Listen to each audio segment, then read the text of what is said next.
Good news!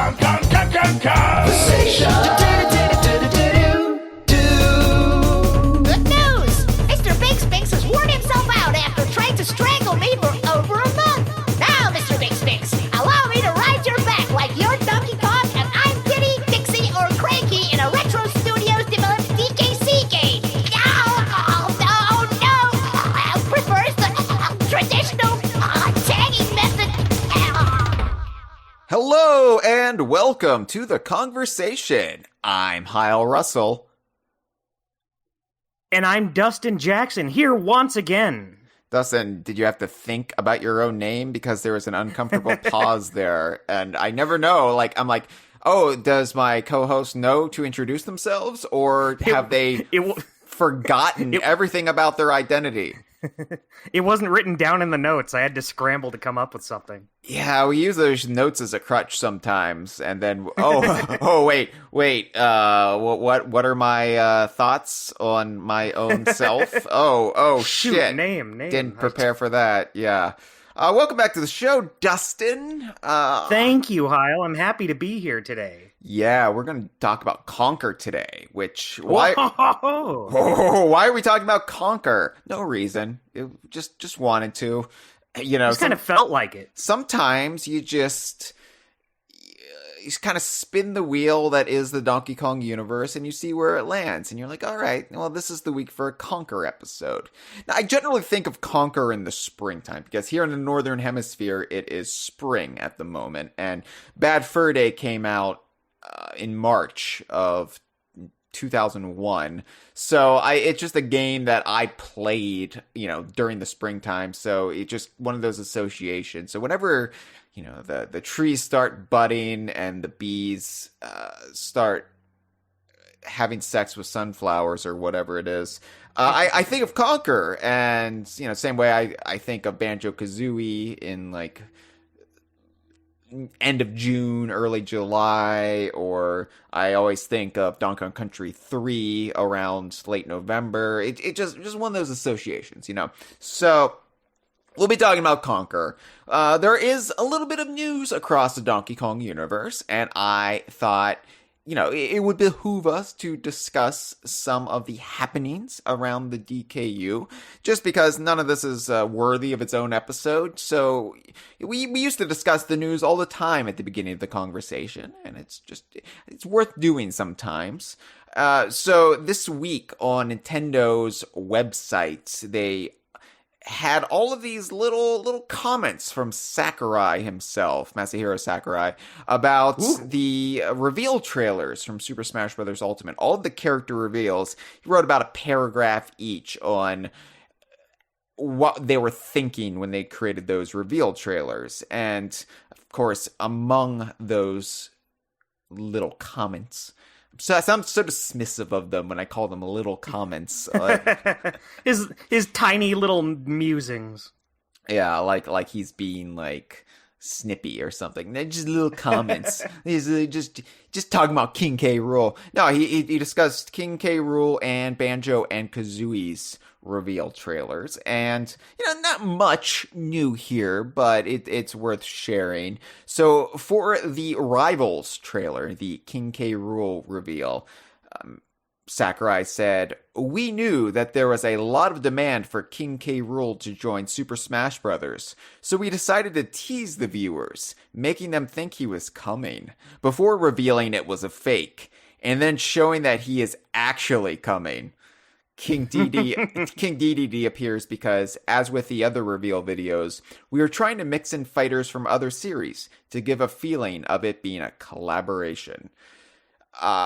So, not much that was unknown here, but it's just another little bit of validation to our reporting that, King K. Rool is one of the most requested characters with the Smash ballot, and just nice to see that confirmation. I think we now know Sora was the most requested fighter in the Smash ballot, but as far as Nintendo characters go, K. Rool was up there or basically won. I don't know where he was vis-a-vis Ridley, but yeah, let's go there. Yeah, for anybody who ever doubted DK Vine's reporting, our nose to the ground scoops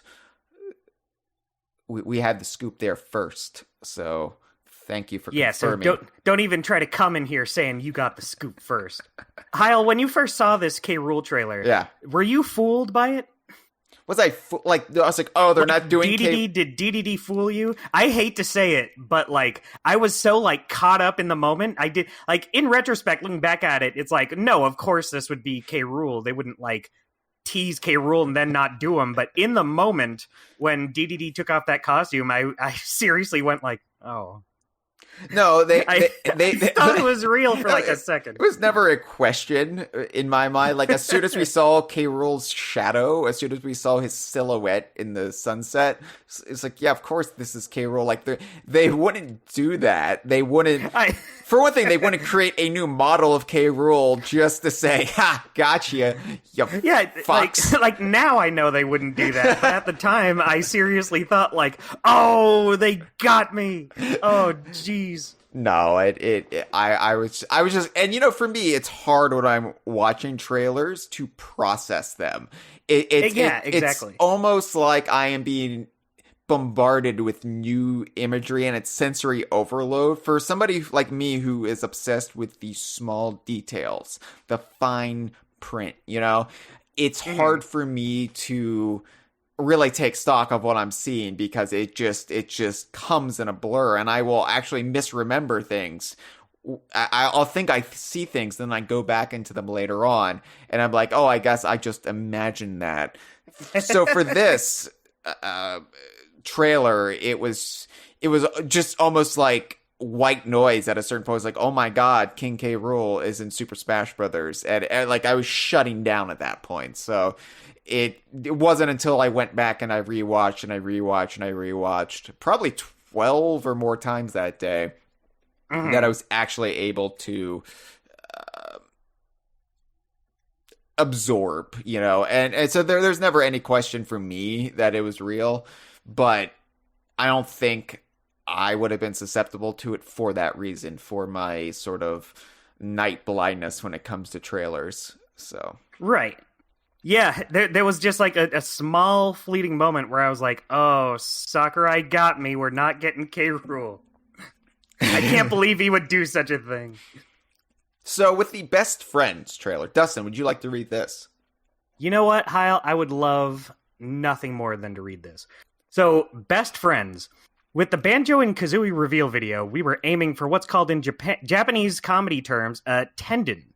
Or tendon. I don't know what would be the best way to pronounce it. In English, a callback, where we repeat the same joke again. In this case, we followed the King K. Rool video. The ending is, of course, inspired by the defeat of Gruntilda in the original game. Yeah, so this was mostly just informational for me because I now know what the Japanese term for a callback is. Yeah. And it's like I might have to incorporate that into my vernacular because it's fun. It's fun to say, oh yeah, that's a nice tendon there. Now, what you were talking about with K. Rool, how it kind of took you some time to process that he was even in. Yeah. That kind of happened to me with the Banjo-Kazooie trailer. So when this first came out, I was streaming the direct for some friends to all watch it together. And then as soon as this started up and the jiggy hops across the screen, I was like, whoa, wait a minute. And then I just did not interact with anyone else in the chat for the rest of the time. I just kind of left. Yeah, I mean, you saw, I recorded my actual real-time reaction to it. So, I saw. All right. Yeah, so, I mean, that's on YouTube. Cameron, Jeff, Mitchell, and me, we were all on the couch together, and it was confusion at first, because we were like, why are we seeing the K. Rool trailer again? What is up? And Jeff called out like, oh, is it a new villain? It's because it's the Rivals thing. He was hung up on the Rivals thing, and then once we saw the jiggy bounce across, it was like time just stood still again. But I think having other people there with me, we were able to be a little bit more cognizant, or at least I was, of what was happening, where I wasn't in that weird bubble of isolation that I was when I watched the K. Rool trailer. So, Right. yeah, it was like we were calling out things as we saw them. And just a little bip of a delay, though. So we would see bottles, and it would be like, beep, beep, beep, beep, bottles! It would take a while to come up to the forefront. But it's interesting because, we didn't learn much from this, but seeing the reaction on social media from this, like people commenting on Sakurai's comments, and I'm surprised the amount of people talking about Bubbles. I'm surprised the amount of people who apparently didn't like the Banjo and Kazooie reveal trailer. They didn't like that it was a tendon. They they were like, once we saw the Jiggy, it wasn't a surprise anymore. And I was like, well, who cares? It was brilliant. It was, like, for me, like, in our DK Vine bubble of our little atmospheric biodome, we love it, obviously, because it ties in thematically to the K. Rool trailer. It unifies the whole DKU. I mean, it was everything we could have wanted, but apparently there are people out there who really wanted to be surprised by Banjo and Kazooie, and they didn't like that it was K. Rool's trailer with Banjo-Kazooie pasted over it, which really wasn't, because, I mean, yeah, the introduction was, but then we got the Ginginator goring K. Rool, and that was fresh. Yeah, and the whole thing where it references the ending of Banjo-Kazooie, I don't know why, but even now that just seems like such a wild thing to reference. Maybe it's just because it's Nintendo doing it and they haven't referenced Banjo-Kazooie in like in so long at that point. Yeah. But it's just cool to see them do something that's a specific reference to it. Yeah, especially, I mean, I commented that day how surreal it was to see King K. Rool getting gored off of Grunty's lair by the Ginginator and then getting trapped in a boulder, underneath a boulder.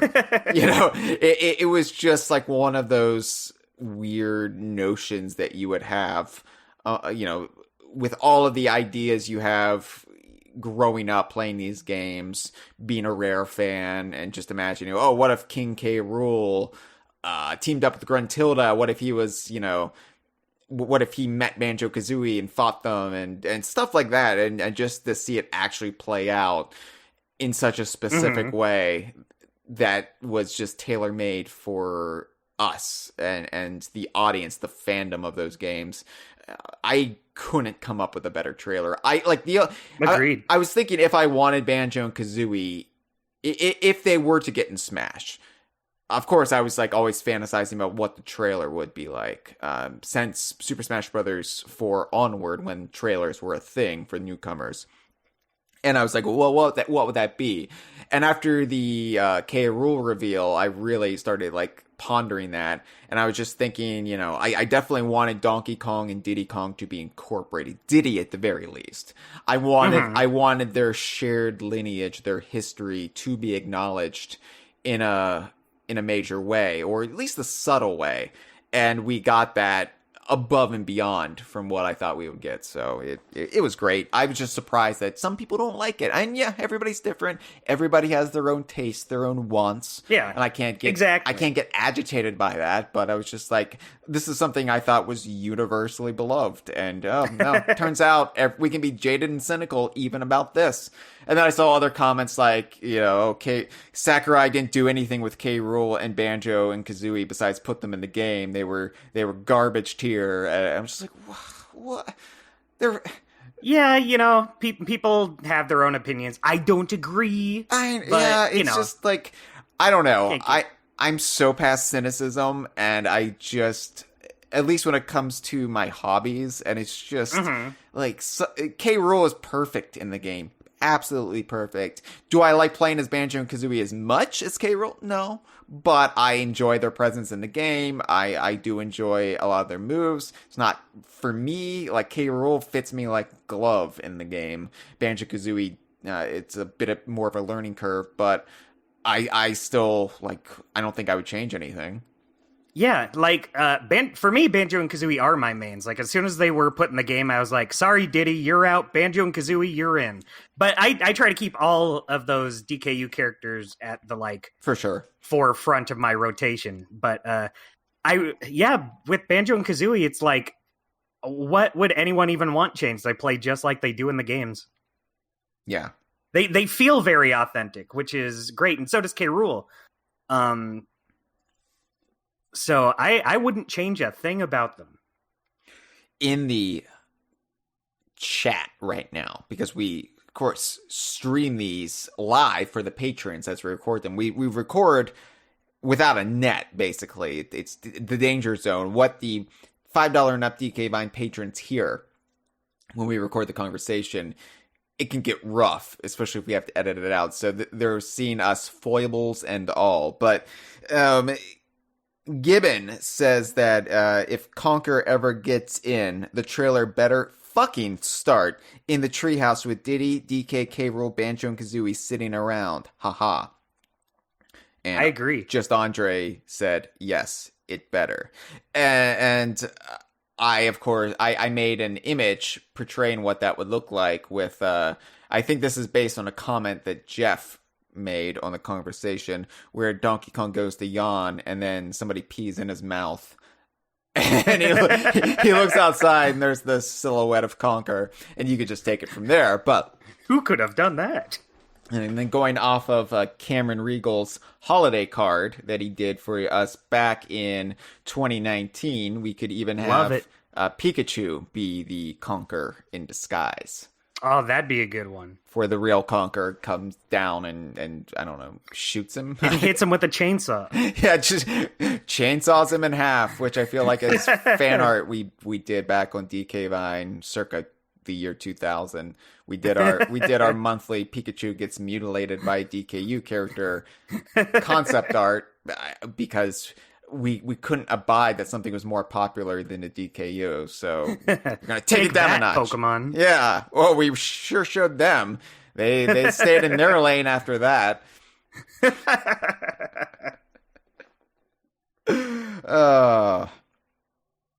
Hey, Dustin.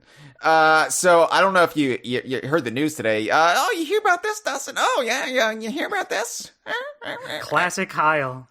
Yeah. Classic Hyle Jay Leno. Breath of the Wild 2 was delayed until spring 2023, like April, I don't know. Yeah, no need to tell me, Hyle. I had my torch and pitchfork. I was out there.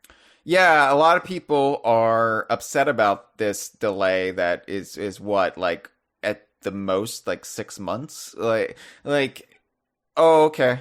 It's been delayed. You can't play it this autumn. You have to wait another season. Like, sure, I guess you can be upset about this. I don't know.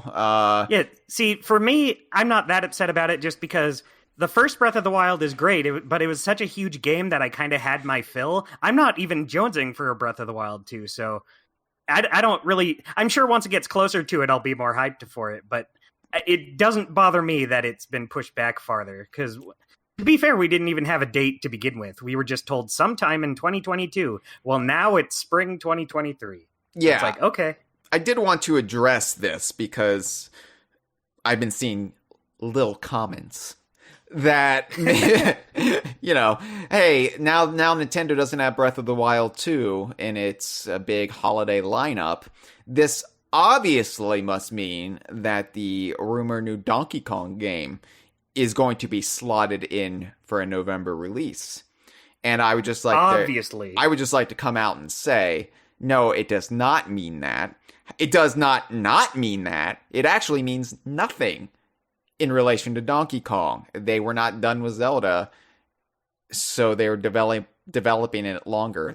They're leaving it in the oven a little bit extra to get it nice and golden brown. They're not linked, the two things. And I know, like, this idea, like, well, back in the day, you know, Banjo-kazooie was delayed until summer 98, so they released Diddy Kong Racing in its place. And I was like, yeah, one, Nintendo really didn't have anything else that holiday season, and two, they had it ready to go. Like it was Diddy Kong Racing was just luck of the draw. It was really far along, and it could come out in its place. And maybe the Donkey Kong game is that far along. Maybe it would be ready to go, but I don't think Nintendo has to worry about that. They still have Pokemon, the aforementioned mutilated Pikachu and crew. They're gonna be in a new game that people are apparently excited about. And I don't keep up with this, Dustin. I'm in my DKU lane. I stayed in my lane. Pikachu just decided to go on a cross-country tour. He needed everyone else's lanes all to himself. Yeah, Pikachu went on his own grand tour, and it's everywhere now. But yeah, I mean, it's there's no relation, and I understand the desire to make these correlations, to draw these lines, but don't get your hopes up, right? Like, yeah.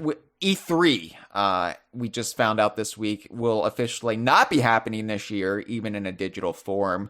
Whether or not we get game reveals in June, as we used to do, maybe, we'll hear something then, but we might not. It's just, the game will be announced, Donkey Kong that is, probably when it's about 3 months to 6 months out, when they're ready to announce it. That's when we'll hear something.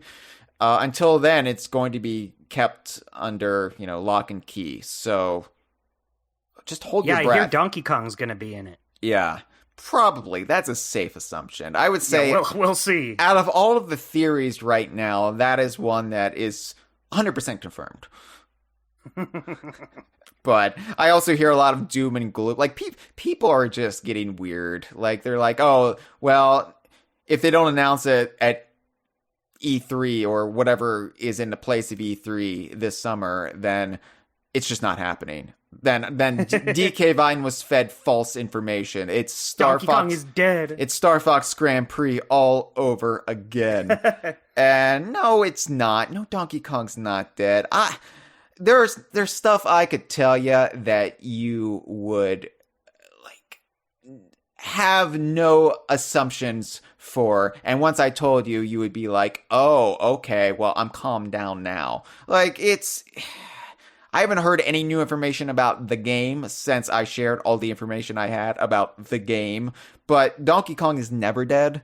Donkey Kong is always in some form of development or another, and there's good stuff ahead. The theme park alone, geez, you don't have a theme park for a dead franchise.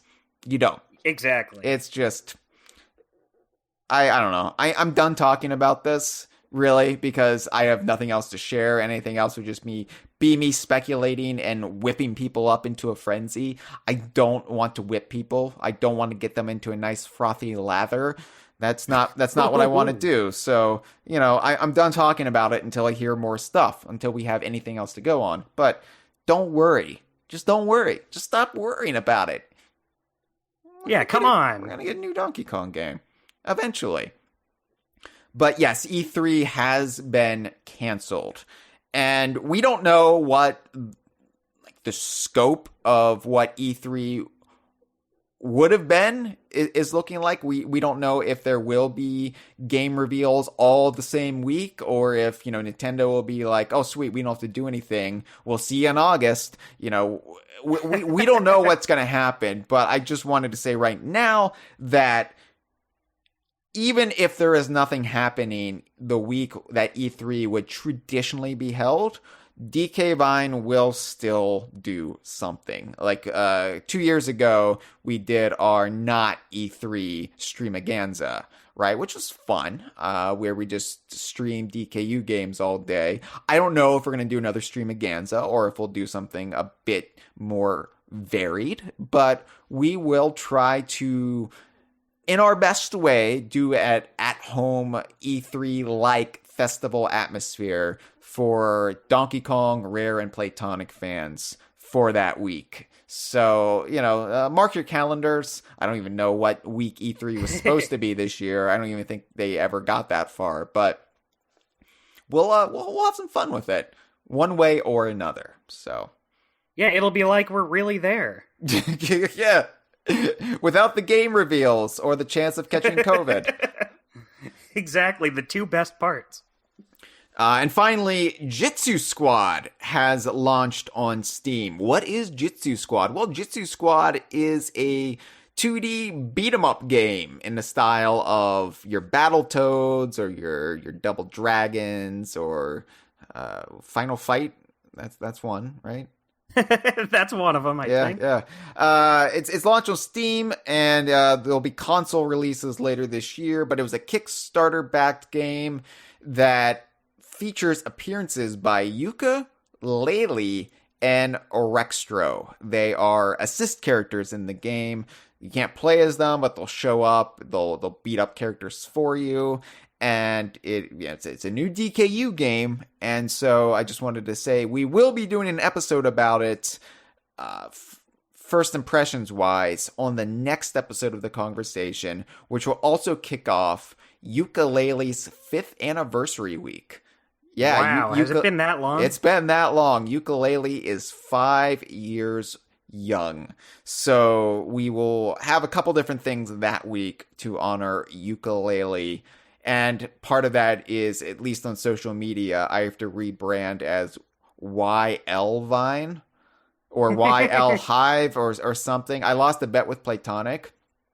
So I have to rebrand for the week to honor Yooka-Laylee. So really rolls off the tongue. I know. Yeah, right. YL Hive? I don't. Ugh. All right. And before we move on, due diligence, Dustin. Due diligence. I would love to talk due diligence. Yeah, support DK Vine on Patreon. dkvine.com/Patreon. You know, we're independent media. We're just winging it here. You know, we have no highfalutin backers. We don't you know, we're not in the pocket of Texan oil men or Saudi nationals here. We're just scraping by, and that's all thanks to the Patreon. If we didn't have that, we wouldn't be able to do this. So it keeps the lights on. Bare minimum, that's what it does. But the more backers we get, the more patrons we get, the more we can do with those funds. So please, if you enjoy the Kongversation, if you like any other stuff we do on DK Vine, think about sending $1 or so our way a month or more. If you are a billionaire, you could probably afford $2 a month. I don't know. But that's at dkvine.com/Patreon, or you can switch those around, patreon.com/DKVine, or you can just Google DKVine Patreon. Whatever you want to do, however you want to find us, we'll be there. And we'll appreciate it. Thank you very much. Also, thank you. Subscribe to DK Vine on Twitter. I know people get anxious about social media. They don't like being on social media, but you don't have to engage with social media to follow us on Twitter. You could just go to dkvine.com/Twitter or the other way, and you could read us. I tweet every day. I have insights. I have thoughts and I have feelings, Dustin, and I want to be heard. I read them every day, Hyle. Your thoughts mean more to me than most people's thoughts. I thought you were going to say my own. I always look to you for what I should be thinking. No, I try not to tell people what to think. In fact, I try to create a nice mellow environment on social media. I don't get angsty.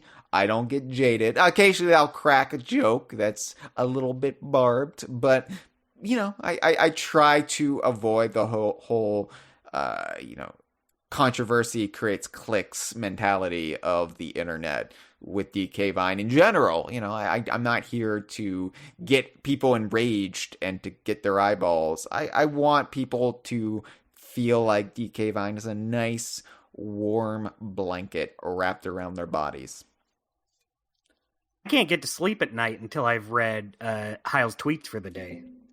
Actually, it's harder to get to sleep when you're looking at the the blue light of your screens. That's true. Yeah, so maybe, maybe read that if you've, like, medicated yourself. If you've taken a couple Benadryl or whatever. Yeah, it's already taken care of. And then you just fall asleep with your phone in your hand. But yeah, DK Vine on Twitter. Check us out. All right, Dustin. Why are we talking about Conker? What are we talking about Conker? Because there's nothing happening with Conker. He wasn't in Smash. That's true. He didn't chainsaw Pikachu in half like we wanted him to. Hyle, I wanted to talk about character design stuff today. And you said, let's do Conker. He has a lot of those. Yeah, Conker. So this is interesting, Conker. More interesting than you might think. All right. I hear them tuning out. And I'm like, no, this is actually interesting. This orange reddish squirrel cartoon character is more interesting than you would think when it comes to character design, because Conker has, reinvented himself.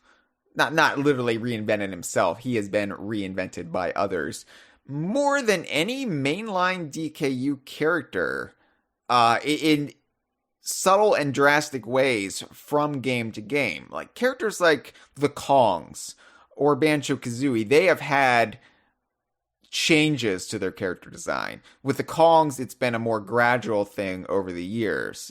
Donkey Kong's nose slowly changes throughout the years.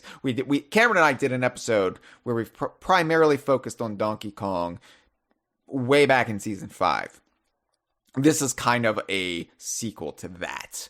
But Banjo-kazooie, of course, had the infamous nuts and bolts redesign. The entire cast that appeared in Nuts and Bolts got a makeover. Controversial to this day. But Conker, he hasn't really been the same, except in 2 games. He's looked the same. He's changed. He's evolved. He's gone back. He never really stays stationary. And I find that interesting that you would think that, we have this iconic design for this character, let's just keep it. And no, they can't leave well enough alone. And maybe we'll dig into the whys behind that. Maybe we'll uncover something like, that's why they put shorts on him. I don't know. But yeah, it's interesting. Even at Rare, even with Conker's main home, he changed designs 3 times. Yeah, it's... Well, he had 3 designs. He changed twice, but yeah, that's look at Banjo-kazooie and Donkey Kong. They didn't change that much. Like Banjo-kazooie hardly at all. Donkey Kong at least got like real fur as time went on. But man, across his games at Rare, Conker's had 3 different looks, and that's so weird to me. Yeah, especially since like you have the design he started with in Diddy Kong Racing, Conker's Pocket Tales, and then we had Bad Fur Day, Live and Reloaded, and that's not that much time between designs, like a few years. It's crazy that they didn't just stick to just one design. Yeah, and I think his Bad Fur Day design will be the look of Conker going forward as it is. I don't know if Conker will ever have a full-fledged new game. I wouldn't be surprised if he did, but but I think any appearance going forward, as we've already kind of seen, will kind of draw more from the Bad Fur Day design. I think it wins by default for being the most iconic. Right. But oh, go ahead. No, I was just going to say it's the most iconic, but it hasn't appeared the most.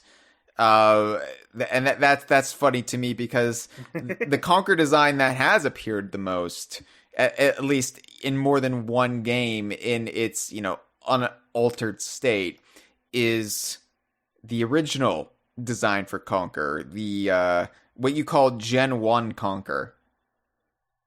Yeah. Take that, Pikachu. This is the real Gen 1. That's a tendon. Here. That's a tendon right there. Oh, that's a tendon to a tendon. Yeah, so Conker in these early games, Hyle, I hate to say it, I tried to look into who the actual creator, the original designer of Conker is, and I just could not find anything.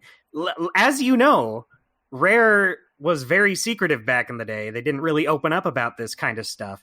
So eventually they did. You know, you have your Ed Bryans, your Steve Mails, all these character designers, your Kev Baylesses.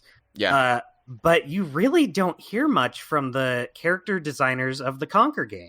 Yeah, it's funny. Conker, it's kind of become known as this auteur thing. Like Chris Seaver is so linked to Conker, and other people at Rare are like known for their involvement with Conker. Louise O'Connor, Robin Beanland, you know, among others. But Chris Seaver, I think partially because he voices Conker, there is just this link. So it's kind of hard to like parse out everybody else who contributed to the tapestry of Conker throughout the years, because Chris Seaver just kind of holds a monopoly on it in people's imaginations because he is Conker himself, you know?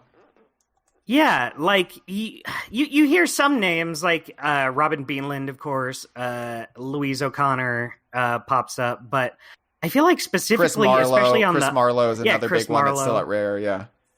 But I feel like in terms of like character design stuff, I haven't heard a word. I mean, I've seen like some names, but for every single one of these Conker generations, I wanted to write down who was responsible for each one, and I couldn't find a single thing. I know Don Murphy. Don Murphy was the lead artist and character designer on Bad Fur Day. I would assume he's responsible for the Bad Fur Day design, but you know, I can't back that up. And like, I would assume, you know, Conker's Quest started before Diddy Kong Racing, so I can't just look in the credits of Conker's Quest. That's not a thing that exists. And Conker's Pocket Tales was made by the handheld team, so it's not really reflective of what was happening with Conker's Quest / 12 Tales before it became Bad Fur Day. Like, I know when it was still Conker's Quest in 12 Tales, Mark Betteridge, the software engineer, I think it was more his baby at that time. And then Chris Seaver slowly kind of like became, I know Seaver was working on it. I don't know if he really took the reins and became project leader after a certain point. Because again, this was a very secretive time from Rare, and all I have to go off of are like magazine interviews from the time that, you know, Mark Betteridge was the lead guy out there talking about Conker before it became Bad Fur Day. So, it's just interesting how there's a lot of unknowns from the public's perspective from this time, and especially early Conker before it became Bad Fur Day. Right. And you know, we've seen Chris Seaver does do some art here and there, so it's totally possible that he was responsible for it, at least his Bad Fur Day design. I would doubt that he had anything to do with Conker's like original look. He has a lot of disdain for it, I think. Yeah. And anything pertaining to pre-Bad Fur Day Conker, he kind of turns his nose up on. I mean, in a gentle sort of way. He's never malicious about it. But, you know, the early Conker design, which spans from E397 when Conker's Quest was first announced, and you know they showed off the game, and it was a big deal because it was going to be Rare's first self-published game. It was revealed right alongside Banjo-Kazooie, which was more, you know, of a Nintendo joint at the time. So, you know, Rare was going to have Conker, and they were making Banjo-Kazooie, Kazooie, the game, for Nintendo. And so they were like a pair of like that best represented this evolving relationship between Nintendo and Rare. Like Rare would self-publish games, but still be exclusive to Nintendo, and they would also make games to be published by Nintendo.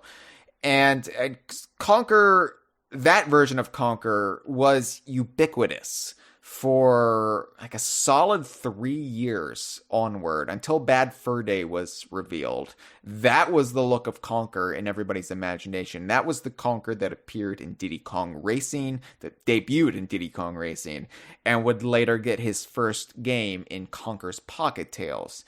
So I still actually think of this Conker in a lot of ways as the default Conker, because that was such a defining time for the DKU and for my own fandom. That was the time in which we launched DK Vine.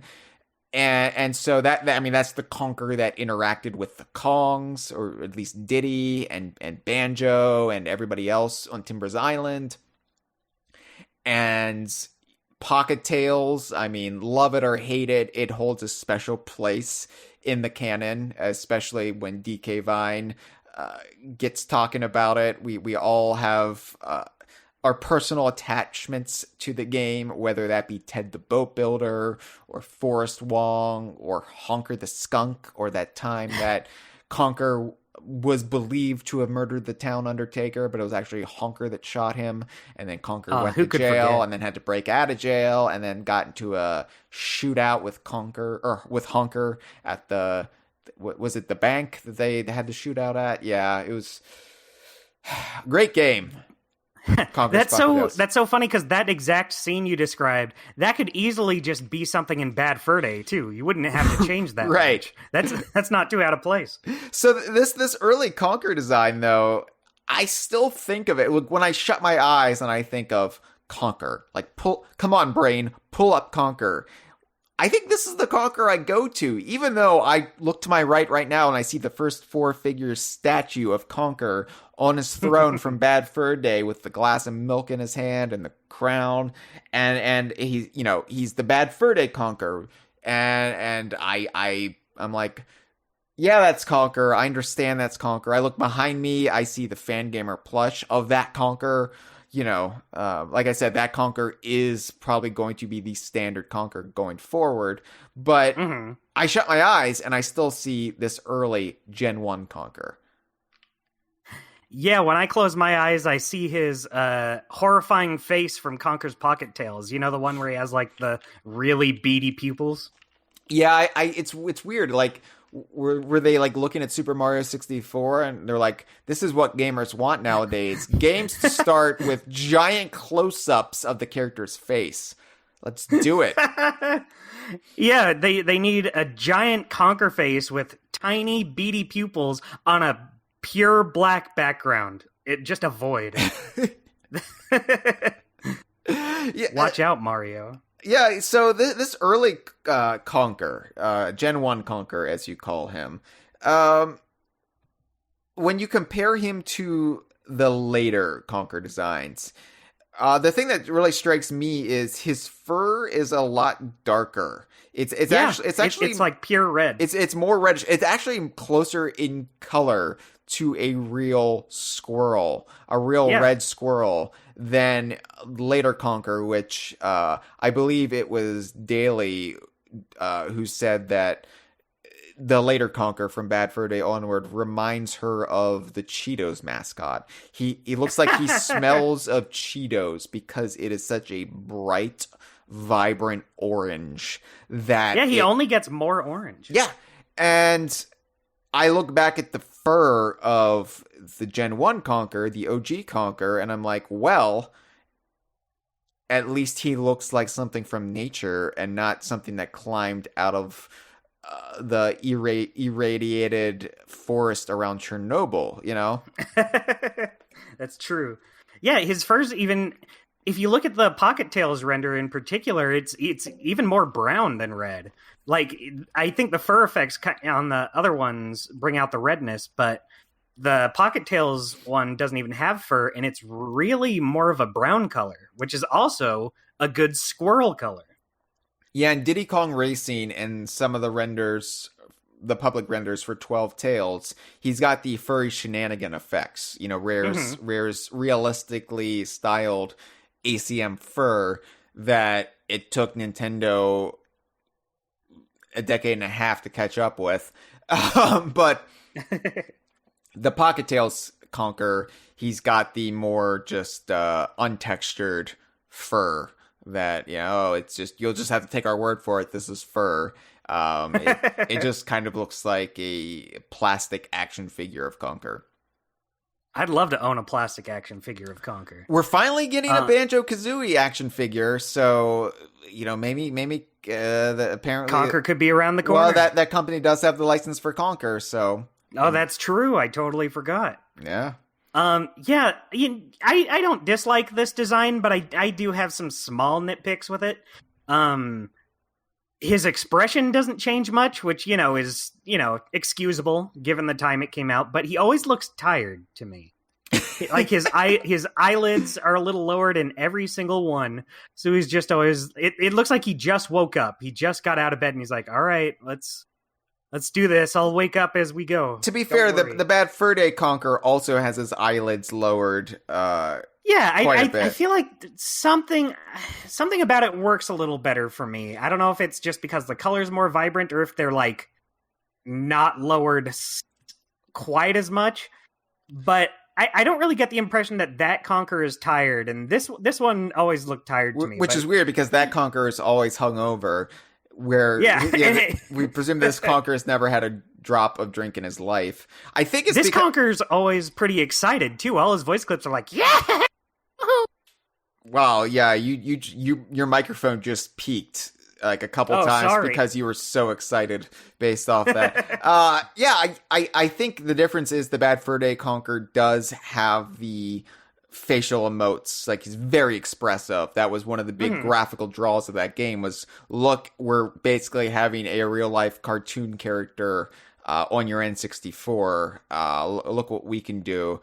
And whereas early Conker only appeared in-game in Diddy Kong Racing and Conker's Pocket Tales, so we really only judge him from the renders that appeared. And yeah, he's always got that perpetual, like, droopy eyelid, so he does look like he's just tired. But I don't know, he I think it almost makes him look more devious in a lot of ways. Like, Bad Fur Day Conker always kind of has this shit-eating grin or kind of cheekiness to him, whereas this Conker, he almost makes him look smug. I don't know, like the smug little bastard. Like, man, I'm Conker. Oh, I'm gonna have my own game. Oh, like I'm debuting in a Diddy Kong game, and I've already got my own game lined up. My life is made. I've got it made. I'm a trust fund brat. Yeah, he's kind of more of a mischievous trickster. It feels like. Yeah. And I mean, like, it might just be the buck teeth, too. Like, he's a squirrel, and the one constant across all of the iterations of Conker are that he has the very prominent two front teeth, which is almost like a woodchuck or something. I don't know, like, if you really associate it with squirrels, but the one thing that you can tell, hey, that's Conker, are the buck teeth. Yeah. And sometimes the buck teeth make him look, I don't know, a little bit bratty or what the right description would be, but he definitely, like, I can see how Conker would rub people the wrong way. They would look at it and they would just be like, fuck this guy. Even in his cutesy early days, it's just like, yeah, what are you thinking there, Conker? I think it was Matt Corna, actually. Let me see if I can pull this up. So in the DK Vine gallery, we have captions, and those have been my favorite for so long. Like, over the years, even as a wee tyke, I was like, I like the captions on the pictures. I mean, it was just because there used to be the alt captions on Rare's website that would always have a funny or shockingly disarming, like, bon mot, thrown in, and you're like, oh my god, I can't believe they said that about this character. So it was just something we as little baby men, like, really ripped off from Rare's website. We like that. We want to bring that onto our own website. So this is Matt Corna's caption for the standard Conker render from Conker's Pocket Tales, and it stuck with me. Whenever I think about this Conker, I think about this caption. looking disconcertingly pleased with himself. Check his bed for wank stains.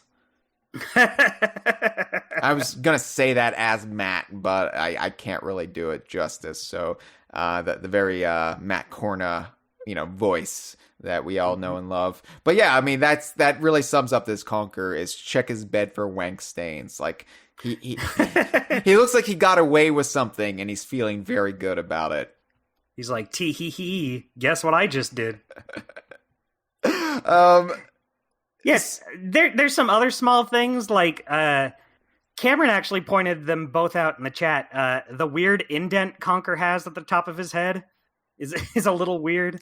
Yeah, it looks like his head's kind of separated into two halves and dips in the middle. So yeah, this is something that they smoothed over in Bad Fur Day. So the young Conker design I sometimes refer to as old football head, because it looks like it's a football, an American football, a gridiron football, not an association football, which Americans know as soccer. Well, U.S. citizens know as soccer. Everybody else in the Americas calls it football. We're the outliers here. But anyway, I say that because I've always wow, they really even got the shape wrong when the Young Conker design. But actually, the Young Conker shape is closer to the original Conker's head shape, which has the indentation in the middle. So I wonder if that was an intentional callback to that, or if because Young Conker would take place after Pocket Tales but before Bad Fur Day. So maybe that he grew out of that old football head stage, but I don't know. The shirt he's wearing, it's very similar to Diddy's shirt, except the blue tank top. It's a blue tank top, sleeveless. Diddy's of course has the red tank top. There seems to be some sort of yellow markings on the side. I can't really I don't know. In some of the renders, he's got a little yellow stripe on the side. Well, I think it's just yellow on back. I think it's blue on front, yellow on back. So Chunky I could Kong. Be wrong. So Chunky Kong's shirt. Yeah. Like that has the weird half and half thing. No shirt actually looks like this, but sure. Yeah. Oh, yeah. Gibbon just confirmed that's how it is. It's yellow on the back, right? Which it's funny because you usually see him from the back in this version, in Diddy Kong Racing at least. But I never really think that. Yeah, he's got a yellow back. It kind of bleeds over though, a little bit in the front in some designs. But yeah, I mean this is kind of a bland, I don't know, a bland garment for your what at one time was probably pegged as Rare's lead character. This will be our mascot going forward, Conker the Squirrel. And of course that never happened, and because of the way things shook out, Banjo-kazooie are probably the closest thing Rare has to a mascot at this point, as far as a traditional mascot character. But I'm sure at one time, the Stampers or somebody at Rare was thinking, the Conker's ours, completely ours, and he will lead us to the promised land. And yeah, it's just kind of at least it's funny to think about now. Diddy started off with just a completely red tank top, and it wasn't until a year later that they started adding the stars to at least the promotional renders.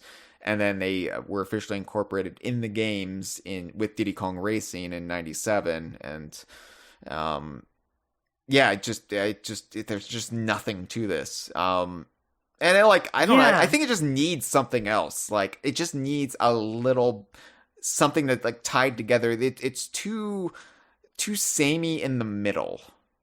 Yeah, it like you said, it is just very similar to what Diddy wore before the stars, so it really doesn't have its own identity. Maybe if he had a big roast ham on it, a big picture of a roast ham, you could say that's the iconic Conker roast ham shirt.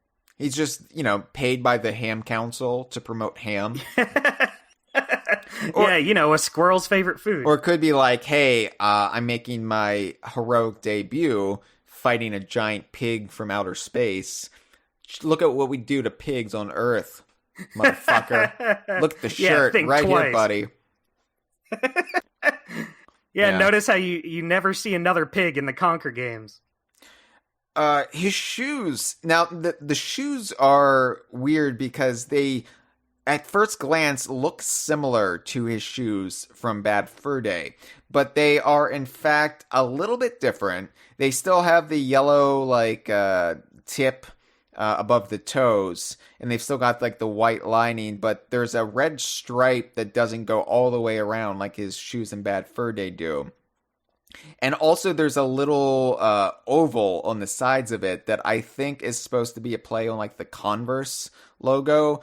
We don't have a star on these, so this isn't, the Star clothing brand that Tootie wore, and Diddy arguably wears, and that the running shoes from the original release of Banjo-Kazooie were adorned with. They keep that perfectly blank, but I think the overall aesthetic is supposed to hearken to Converse. I don't know. I think so. And yeah, it's probably just these renders, but his shoes also look a lot pointier than they would become. I don't think that was the implication, because they still look rounded enough, but compared to how they would look later they get cartoonishly rounded and bulgy, while these are a little more narrow. Yeah. But his feet aren't really what I want to talk about, Dustin. I knew this was coming. Even though we have been tiptoeing up to this. So, his hands. What are going on? What the hell are going on with Conker's hands? Because here's the thing. He's not wearing gloves in his Gen 1 appearance. Diddy Kong Racing, Pocket Tails, and what would have been 12 Tails. He's not wearing gloves. I think these are supposed to be furry hands. Yeah, it's kind of like Banjo and Donkey Kong, where they shave their hands. Their hands are hairless, but they have fur sleeves. Yeah, I don't think Donkey Kong wakes up every morning. It's well, time to shave the old. I gotta digits. Look presentable. Yeah. That's just let me lather up my fingers. No, because I can't even really tell if Conker has the furry shenanigans on his hands or not. It's kind of hard to tell. In one render he does. In one render he does. So yeah, Conker, he's got the 4 fingers like most Western cartoon characters of his ilk do.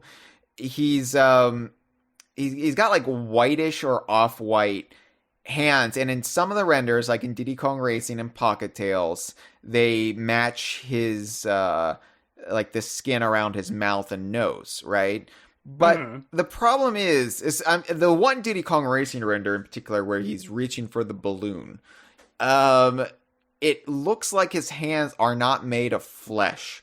There's no meaty squirrel flesh on those bones. It looks like he's got marshmallow hands, or some sort of crinkly fluffiness is sticking out of his arms, and I don't know. It doesn't look right. It looks upsetting, quite frankly. And this is in no way meant to disparage any of you out there who may have marshmallow hands. I don't know. You might have opted for it's well, I have to get a prosthetic. What do I get? I know what I want. I want to have a marshmallow hand. And if that's what you want, and if that's what brings you joy, then all the power to you, my friend. I'm just saying it doesn't look right on Conker. I don't think it was a good choice for him to make. That's so funny that you described them as marshmallow hands, because my description for them was the exact opposite. I described them as skeleton hands. They look very segmented and bony. And so every time I looked at them, I was ew. Ew, I don't like that. Some of the early and cheaper rare renders from 94 through 2002 or so, they do have the segmented look. A lot of those early Donkey Kong Country renders have a very clear oh yeah, and this is connected to that, and yeah, I see how they modeled this. Well, they didn't really start smoothing those kinks out until around 95. with the later Donkey Kong renders and whatnot, but like Killer Instinct renders versus Killer Instinct 2 renders, big difference there. I don't know. I just think they're a bit too fluffy to be skeletal, but there is one render, and I think it's from 12 Tales, where they actually render fur onto his hands. It's still more in line with the color around his mouth, but it's not skin anymore. It's like he's got hair on his hands, and it's kind of a golden yellowish kind of Wonder fur. how that happened. I mean, I assume he is always supposed to have a little bit of hair on his hands, just not as much hair as he has everywhere else. But yeah, this still looks weird. It looks like I can see why they eventually just gave him gloves, because it still doesn't look right. It looks like he's wearing furry mittens. Yeah, exactly. I was gonna say that. I wonder if that was the exact reason why they gave him gloves later on. I'm sure. Like, not only is it more evocative of a cartoon character, like your Bugs Bunnies or your Mickey Mouses. Does Bugs Bunny have gloves? I've never actually looked at his hands. Yeah. Okay. Yeah, Bugs Bunny has white gloves. I've honestly, at this moment, realized that never once in my life did I have a desire to gaze at Bugs Bunny's hands.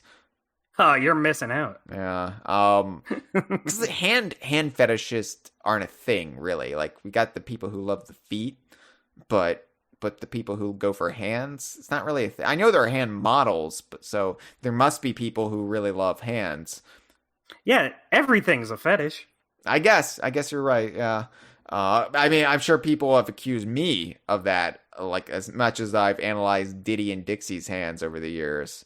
Been like, he's going on about these golfing fingers. He must something kind of must funny have a about kink. that Hyle Russell. Yeah.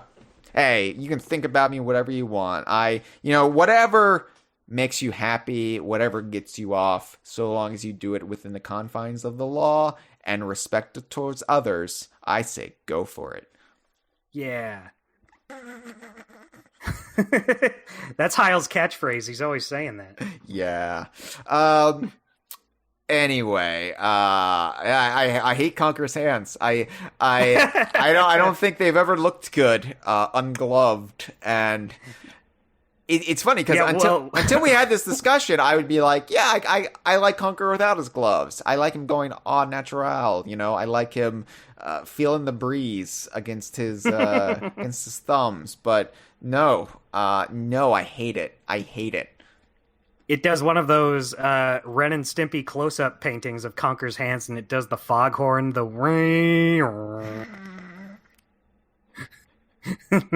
yeah, but I overall I still like this design fine.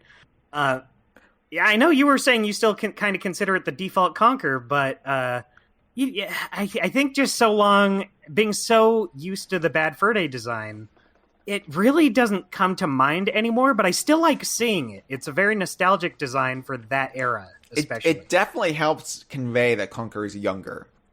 Yeah, totally. He looks like a kid here. He looks like a whimsical child. And that's great. That's great to sell. A whimsical forest-dwelling child. Yeah. I before we move on, I do want to touch upon the general design of every iteration of Conker's games, like the world he inhabits, because along with Conker evolving, the look and appearance of his neck of the woods has also changed. And Conker's Quest / 12 Tales, I think, like, looking at the screenshots and video footage we have of it, it would have definitely been one of the more vibrant DKU games, rich and cartoony with very, like, prominent primary colors, a sunny deposition. It gives me the same kind of, like, rural woodlands, Wonderland vibe that, like, certain areas of Banjo-kazooie do, but, like, I think more influenced clearly by Western animation, as Bad Fur Day was, but I think it's a lot more pronounced here. You see a lot of, like, Disney influences in this version of Conker than, I think, later versions. Right. And one last thing I wanted to say is, we've seen video footage of 12 Tales, even though it never came out, and this Conker model in the game is still very good. Like, it's still very expressive, not as much as what we would get later in Bad Fur Day, but his face is still making expressions, and that was very uncommon for game heroes at the time. Yeah, like, you don't see Mario or even Banjo; their faces just stayed static the whole time because they don't really need to. But Conker, it's crazy just seeing. I remember one video of like the title screen, and he's like, "Yeah, uh-oh," and you like see his mouth animate. It's crazy. Yeah, I think that was always going to be the one of the big selling points of Conker, because rare during this era there was always going to be a hook to the game, a talking point to the press. Like, of course, with Donkey Kong Country and Killer Instinct, it was the ACM graphics. Diddy Kong Racing had the mechanism where drivers reacted to each other, you would pass them, they would look at you, there would be, it was kind of like Mario Kart 8, all the memes that generated from that, but years ahead of that. And I think it was like Real Dynamic, RDA something. I don't know. Robert Downey Jr. I don't know, but it was it was that was like the big talking point for Diddy Kong Racing and all the trade publications of the day. And I think with Conker, it was definitely the, hey, look what we can do on the N64. Look how far we've brought character models. Conker was announced not even a year after Super Mario 64 came out in the West, and I mean, it looks like light years beyond it even then. So yeah, like at the end of the day, I am glad we got what we got. But boy, it's so impressive to look at what they were accomplishing even back then. Yeah, ultimately, I'm not one of those people who are like, oh, I wish we would have gotten 12 Tales instead of Bad Fur Day. I think Bad Fur Day meant more, especially with Banjo-Kazooie being as good as it was. I think it kind of, whichever of those games got out first would have, I think, harmed the other. And they were in kind of a cold war with each other in development, to the point where Conker was outpacing what would become Banjo, and they went back, reinvented it as Banjo-Kazooie, and then everything kind of clicked into place when they were like, well, what if we just make Super Mario 64 but better? And then the rest is history. So I think having that identity as Bad Fur Day ultimately makes Conker as iconic as it is. Like, it finds a role for it. But I do get nostalgic for thinking about this time period where I was getting hyped for 12 Tales. I was ready for Conker's own game on the N64. I was just imagining the possibilities, and then we had Pocket Tales along the way, and it's funny how the story of Conker became one of constant reinvention, because I wouldn't have guessed that back when Pocket Tales came out and we were still looking forward to 12 Tales. And I was just like, oh yeah, Conker's story, it's going to be about acorn people and other weirdness. And birthday presents. And birthday presents. And who knew it would become what it became. And Gen 2 Conker, the Bad Fur Day era. So this is the Conker that everybody knows, more or less. Right. I think it's a very sleek design. Just looking at him, like, especially in the renders, he still has fur, but it's not so bushy. Like, it's very sleek, very slick back. And I like that. I think it's I think this is the best Conker's fur has ever looked, at least. His fur would get a little out of control here and there. Yes. But this feels like a very elegant design, and like you said earlier, it is very evocative of classic Western animation, like Looney Tunes. He has the cartoony white gloves, the no pants. Yeah.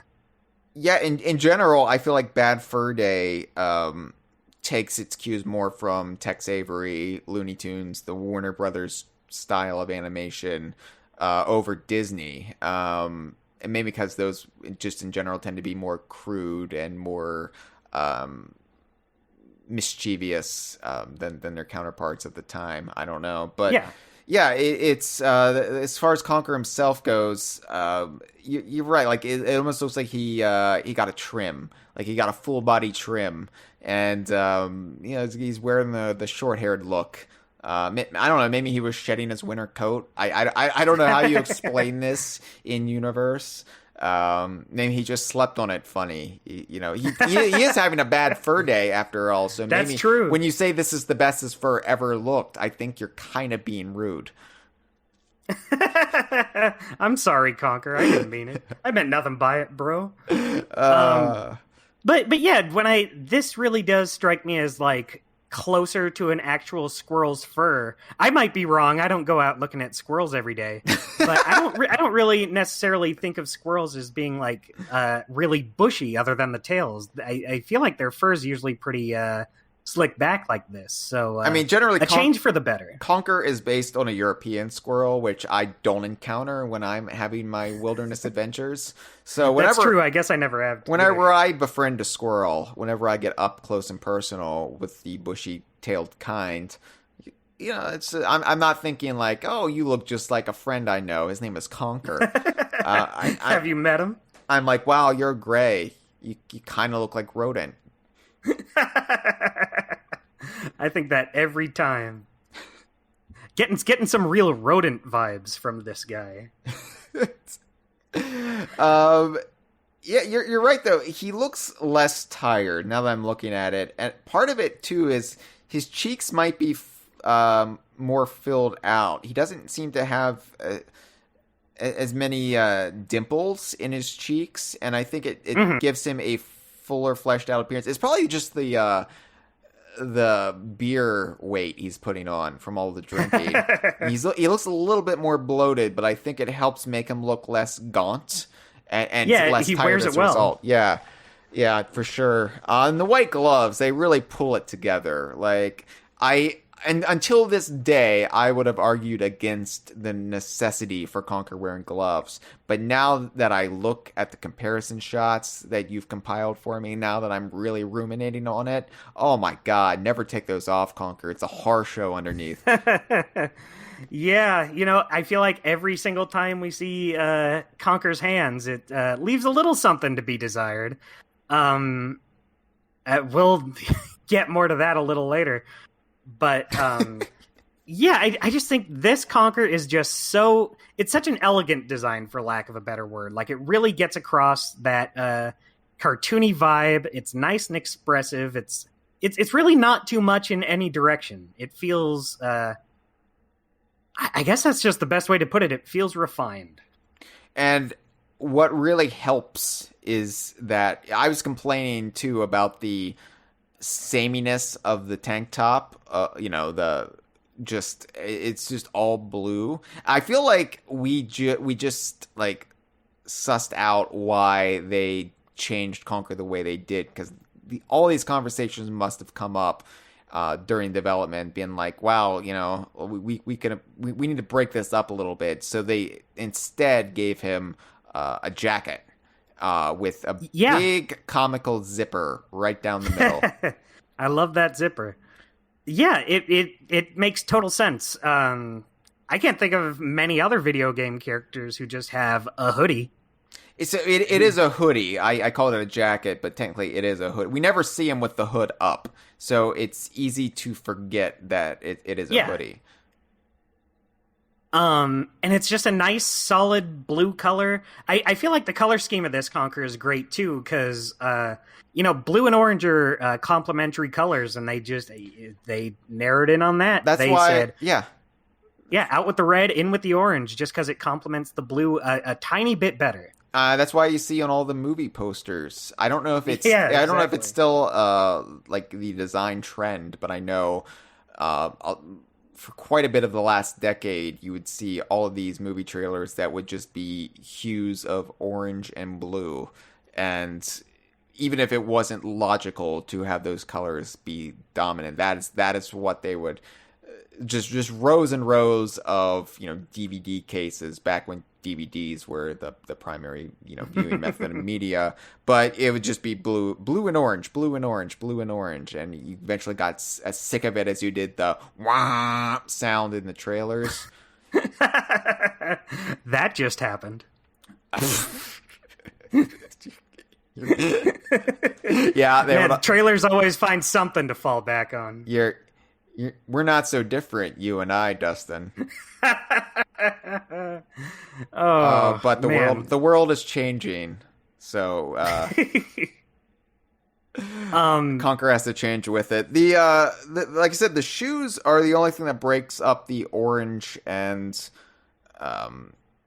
blue and little white, I guess, with the gloves, because the shoes incorporate just yellow.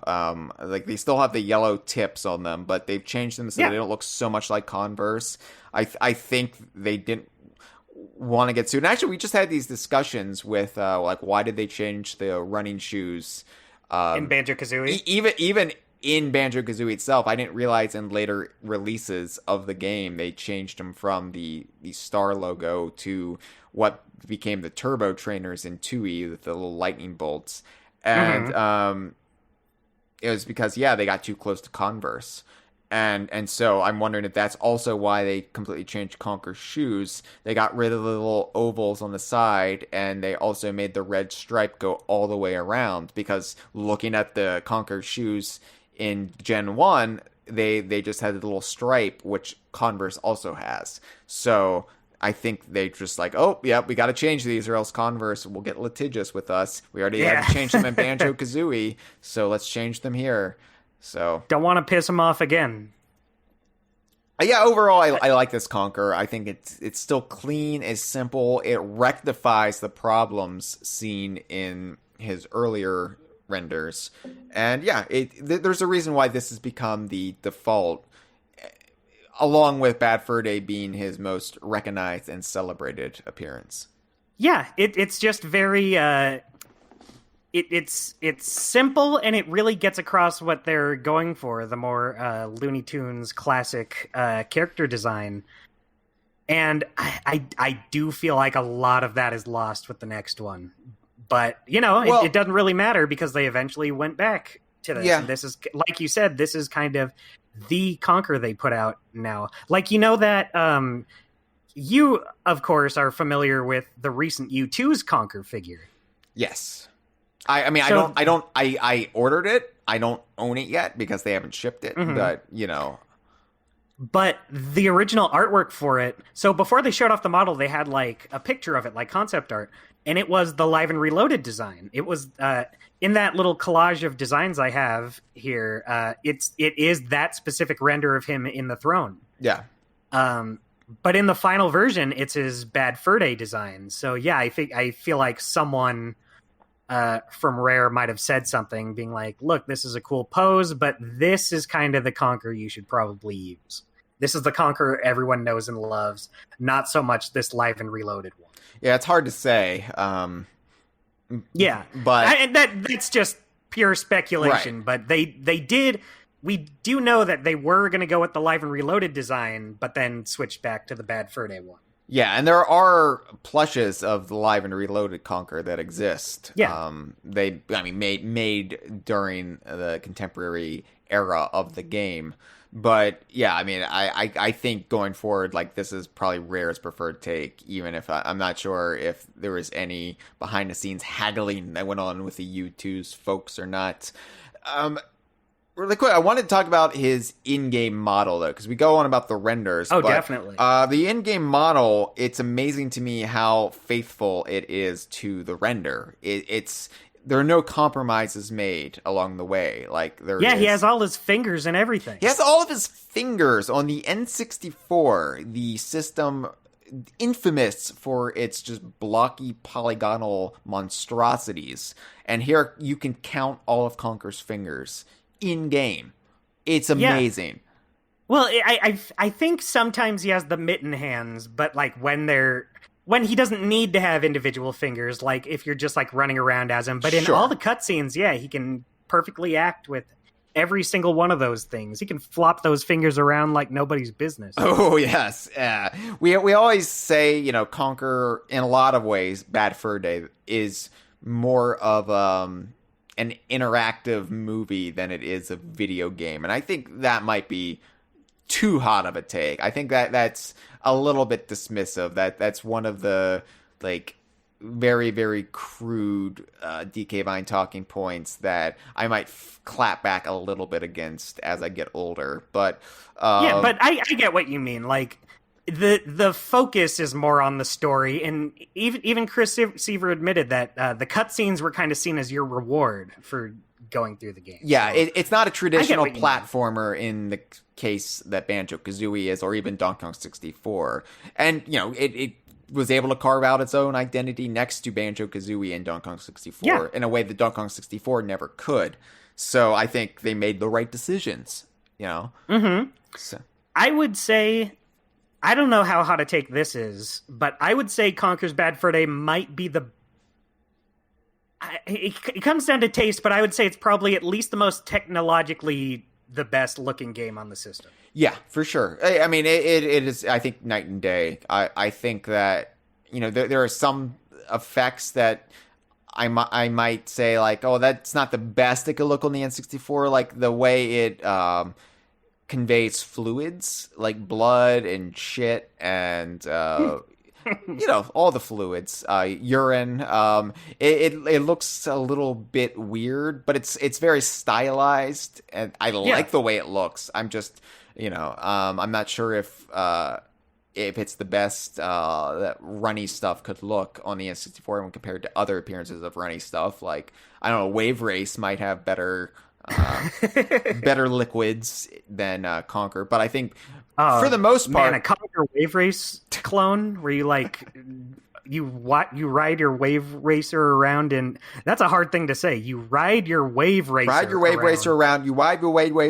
You ride whoa. You ride it around in like feces and urine and all sorts of stuff. What a great idea. Cum, piss, and shit, yeah. Is there any sperm in Conker? There's no sperm in Conker. Fluid. Yeah, no, I think that's the one missing fluid. I think they just had to save something for the sequel. Yeah, you know, you don't, watch out. You don't want to blow your load too early. No. But yeah, I think Conker is probably the best looking game on the N64. I don't think that's too hot of a take, too controversial. And I think even if Dinosaur Planet had made its way out on the N64, Conker would still look more impressive graphically than Dinosaur Planet would have. But, you know, that's just, I think, partly too the kind of game they were making.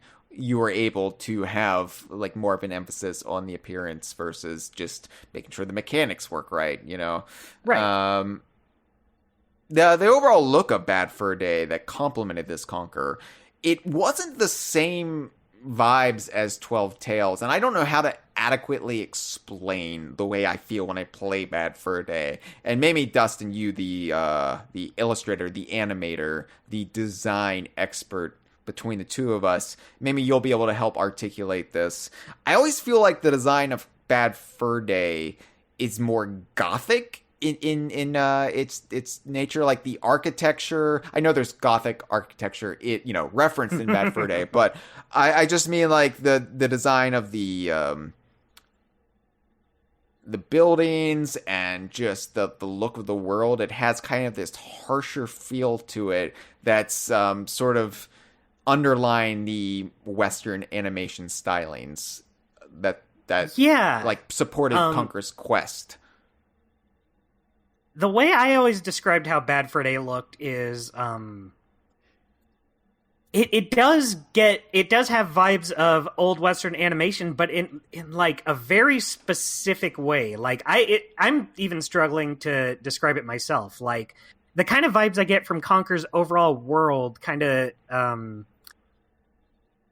it reminds me of really early, like 30s and 40s animation in particular. Not like right after the rubber hose era, not like the black and white cartoon era, but like kind of around the era of like Pinocchio and Snow White. there's a lot of brown colors, a lot of like more earthy colors, and there are some very like colorful parts too. Like Windy has lots of like purples and greens. But even Windy, even like the windmill was changed. Yeah, because you look at the windmill as it would have appeared in Conker's Quest / 12 Tales, and it was, multicolored, very vibrant, and they changed it to, I get earth tones, just drab, like brown, and yeah, and I feel like it really gives it a feel.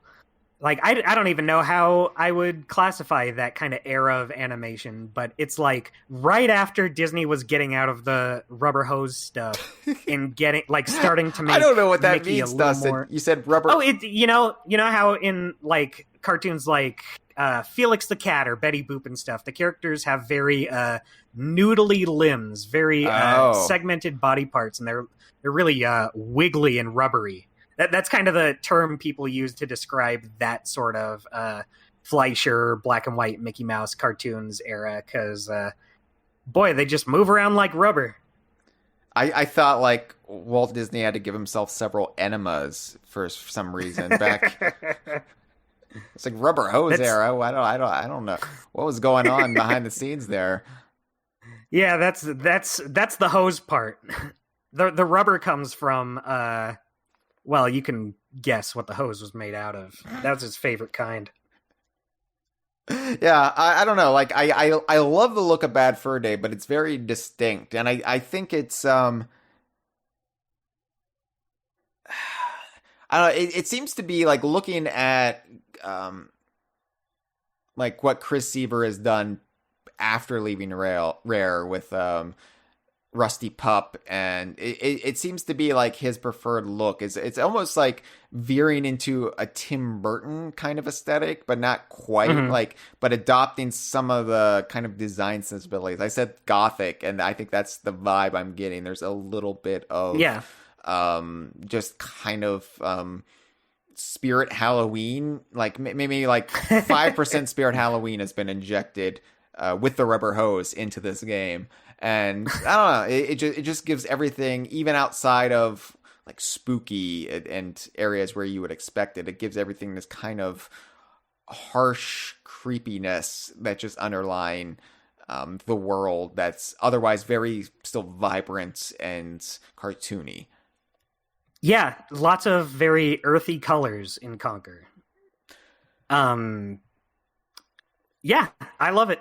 And I do feel like they do move away from it, even just with this next game. Yeah, next Conker. The next game, which you would think would have hewed much more closely to it, considering it's half a remake of Bad Fur Day. So Conker Live and Reloaded is, of course, the Gen 3 version of Conker, his next design iteration. And they... This is the most dramatic. I think this is even more dramatic in some ways from going from the Gen 1 Conker to the Bad Fur Day Conker. Like this, like they completely rethought almost everything about him. Yeah, there's lots of differences, like down to the colors. I think the big thing people notice when they look at Live and Reloaded Conker are the fur effects. He's very shaggy. Oh, too shaggy, let's just say. I think it's fine for the most part with the orange, but I think it's when you get to his mouth, his muzzle, that it gets to be a little much. Because I'm just so used to that just looking so smooth in the past games. And now it's fuzzy as shit. Rare has always been great at fur effects, except maybe this time. And I don't know what happened. And it's weird because I think 2005 in general was a bad year for fur effects. Because you look over at what Donkey Kong was doing with Donkey Kong Jungle Beat, he too had way too much shaggy fur. And the descriptor we've always used on DK Vine is it looks like blow-dried pubic hair. Like it looks just puffed out, almost like curly a little bit. It's just so shaggy and unkempt, and you just want to wax them. You just want to get it right off there. And with Donkey Kong, it's probably more noticeable because he's got the burly, arms, and he's mostly uncovered, so he's just like a big ball of fluff. Where Conker, you see it in his face and his tail. It's just a bit much, especially coming after Star Fox Adventures, not 3 years before, which I love the fur effects in that game. Yeah. And I do think the fur is impressive with this. In game, it's totally it's neat to have it, but it is much. It is a lot. The time I notice it the most is whenever you get money with Conker, and he does the big shit-eating grin with the money signs in his eyes, because that mouth fur really hangs in front of those big teeth. Yeah, it's. Oh, yeah, it's so I am not a beardy gentleman, right? Like, I will probably never have a beard because I can't go more than 3 days without running for the razor. I just don't like the feeling. I feel like I'm trapped in a cage of hair, and my face has got to be free. It's got to fly, Dustin. And so I see Conker like this, and I'm like, this is just a Conker who really needs a shave. It's awful. It's awful. Wow. Yeah, no, I agree. This is not my preferred Conker. And it's not just the fur effects. Like, I just feel like it's a step down everywhere. I feel like his fur gets a little too orange here. Like, he goes from being a red squirrel to an orange squirrel. It's like yellow orange. It looks like Tang. The beverage Tang that the astronauts like. Oh, how could I forget? Yeah, he looks like he's taken a bath in Tang, and he hasn't dried himself off. Yeah, and the thing is, here you get more of it. Even I guess not more of it because he trades in his gloves for pants, for shorts, little shorts. And so you see more fur on the hands, less fur down there. And I feel like that's just a downgrade in every way. Like, you lose that kind of Looney Tunes aesthetic without the gloves, and then you give him the shorts, and I feel like it ruins the joke when he has to piss on fire imps. Because in Bad Fur Day Conker, he doesn't have any shorts or pants or anything, so when you hear him unzip, that's a joke in itself. What is he unzipping, right? Yeah. But here, it's like, oh, well, he's unzipping these shorts. There's no joke to that. No, it's just something you have to do if you don't want to piss your pants. Yeah, exactly. That just makes sense. We get it, Conker. We're on the same page. But I also kind of feel like if this were the design Conker had from the get-go, I would not mind it. No. Like, it's not like it's a bad-looking design. I think it's totally fine. It's just coming off of Bad Fur Day where I'm like, oh, no, I don't like this. So, I think... so I was like, why would they take off the gloves when they clearly went through that crisis of Conker's hands look like shit, let's just put gloves on him? Why would they try again? And to be fair, his hands look a lot better ungloved here than they did back in the day. Like, they found a nice workaround where... They just gave him the same color fur on his hands, but they added like visible skin in like the palm and maybe on the little tips. paw pads. Yeah. So I think they did figure out how to make him work ungloved, but why would they take off the gloves? I think, and again, I have no inside information.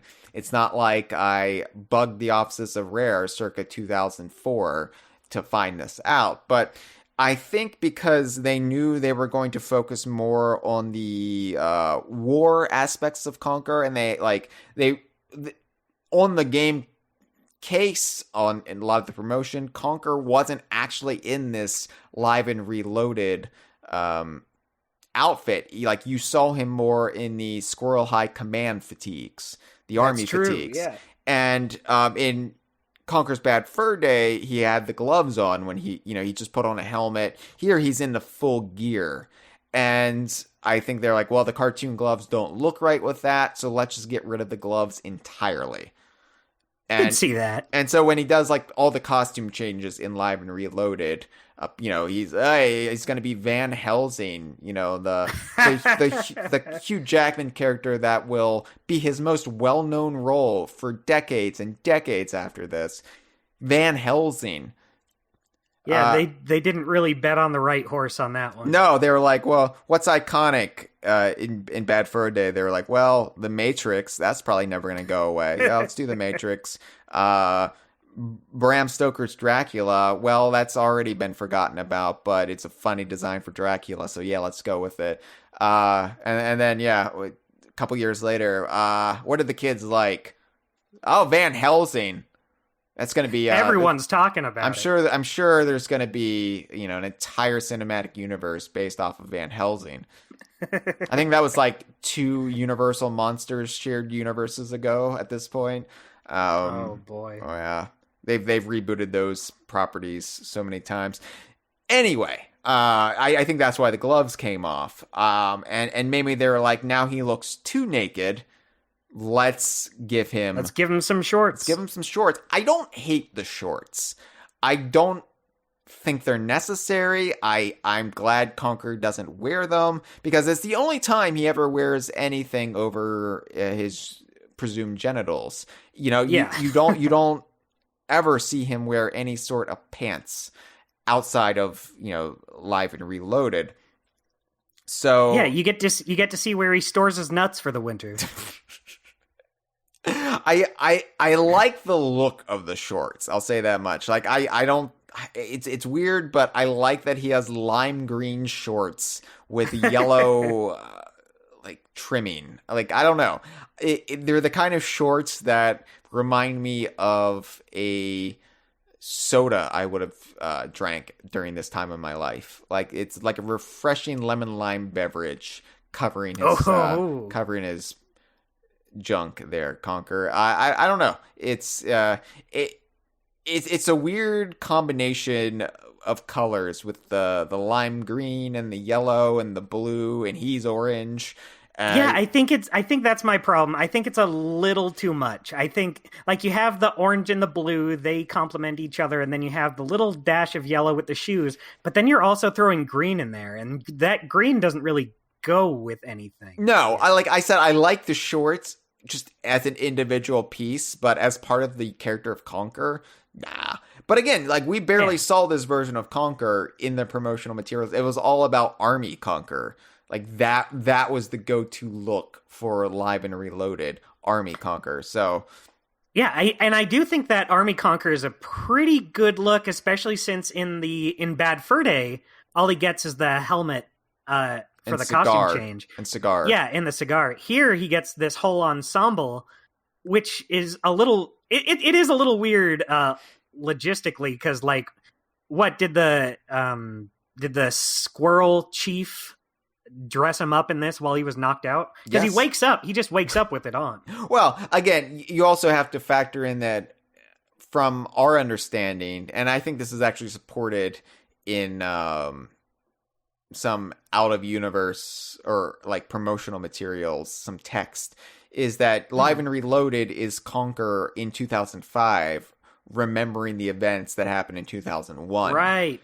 And Bad Fur Day just remembers Bad Fur Day itself. He's like, Bad Fur Day itself is a recollection of what happened like the day before. So even those details may not be 100% accurate, but by this point in his life, he's imagining things much more exaggerated. Like I was dressed in full army fatigues. Oh yeah, I was dressed as Van Helsing. Because he just saw Van Helsing and he was like, I remember myself dressing like that. Yeah, when I fought monsters back in 2001. Yeah, so everything about Conker Live and Reloaded is more exaggerated, and it's too busy.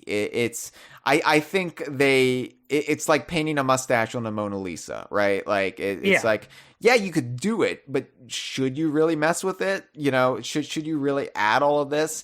And it's like, adding dewbacks in the original Star Wars. It just becomes cluttered, and you like maybe they could have scaled it back, but from the context of this is Conker like misremembering his life, then sure, it kind of works in that context. Yeah, totally. I agree.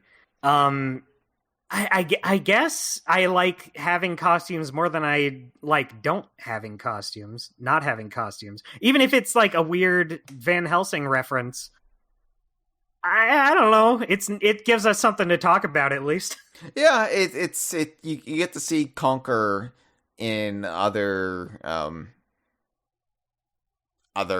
scenarios. Like it's fun that he got to play dress up, and you get like I think it's fun when Donkey Kong is in a Skylanders outfit. I'm like, oh, that's cool. Yeah. That's a fun one-off. It's a look you don't get to see very often. Yeah, I wouldn't want Donkey Kong wearing a yellow Evel Knievel jumpsuit in his day-to-day, but in one game, it's fun. It's like Mario Party 2, seeing the characters dress up for each board. It's fun. It's different, and I like having that for Conker. But yeah, totally. I am glad we're past the point where Army Conker is kind of what you always see when Conker is referenced. Like, I like that we're back to Bad Fur Day. Just agreed. Standard squirrel, One thing I will say about his Live and Reloaded design, this outfit was not made for Live and Reloaded. We recently got that document from Chris Seaver detailing what other Bad Fur Day or other Bad Day would have been. And he has this outfit. He has the shorts. He has this version of the hoodie. So this was a change they were planning to make even before Live and Reloaded. Yeah. For the worse. Yeah. But I will say, even though this whole game is it's a different flavor from the original Bad Fur Day, but I do still like it. I do still like overall how this game looks, even though it's kind of like 50-50. It's kind of like you take certain elements and it's like, oh, well, I like this one better in this version. I like this one better in that version.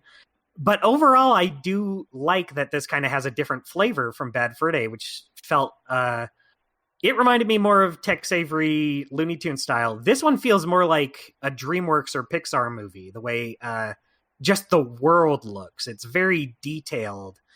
One of my favorite things, this is kind of moving away from the character designs a little bit, but in Hungover around Birdie, I think his design looks way better in Live and Reloaded. I love the sun hat and the gloves.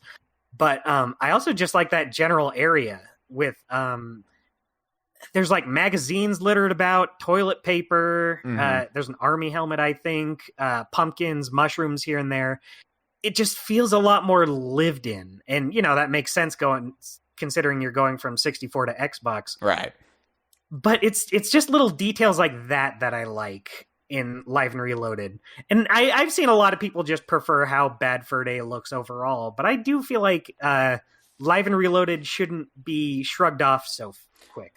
No, it's definitely a nice compliment to Bad Fur Day. Yeah. Like, I don't think it's a good replacement for it, but it's like the Game Boy Advance remakes of the Donkey Kong Country trilogy where, it's cool to see a different take or a different angle or perspective of something that's well-worn territory.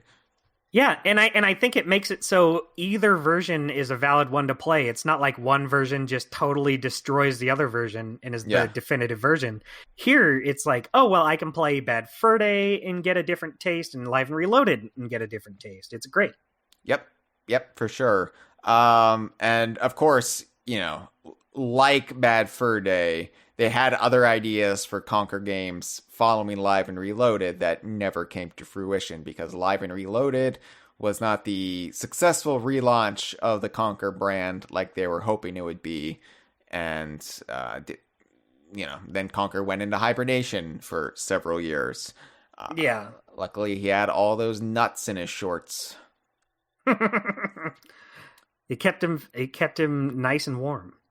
So the next gen of Conker is kind of the Conker and other stuff era, I guess we would call it, Gen 4. And this is also the low detail pixel versions of Conker era, where this is the first time Conker had been in stuff not made by Rare. And I, of course, am referring to both hashtag IDARB, IDARB for ease of pronunciation, and Minecraft, where Conker got into both.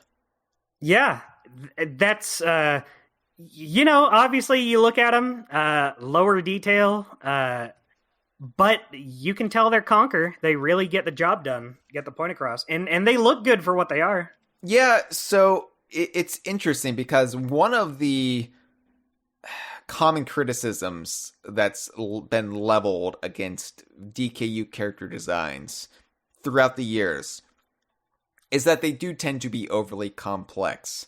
They're not simple, iconic, clean enough. Like Mario, you can break down Mario's character design any which way, and you will probably recognize that as Mario. The benefit of him first premiering in an arcade game in 1981, you can add layers to it, but when you break it down, you just got this figure in overalls and a hat. That's Mario.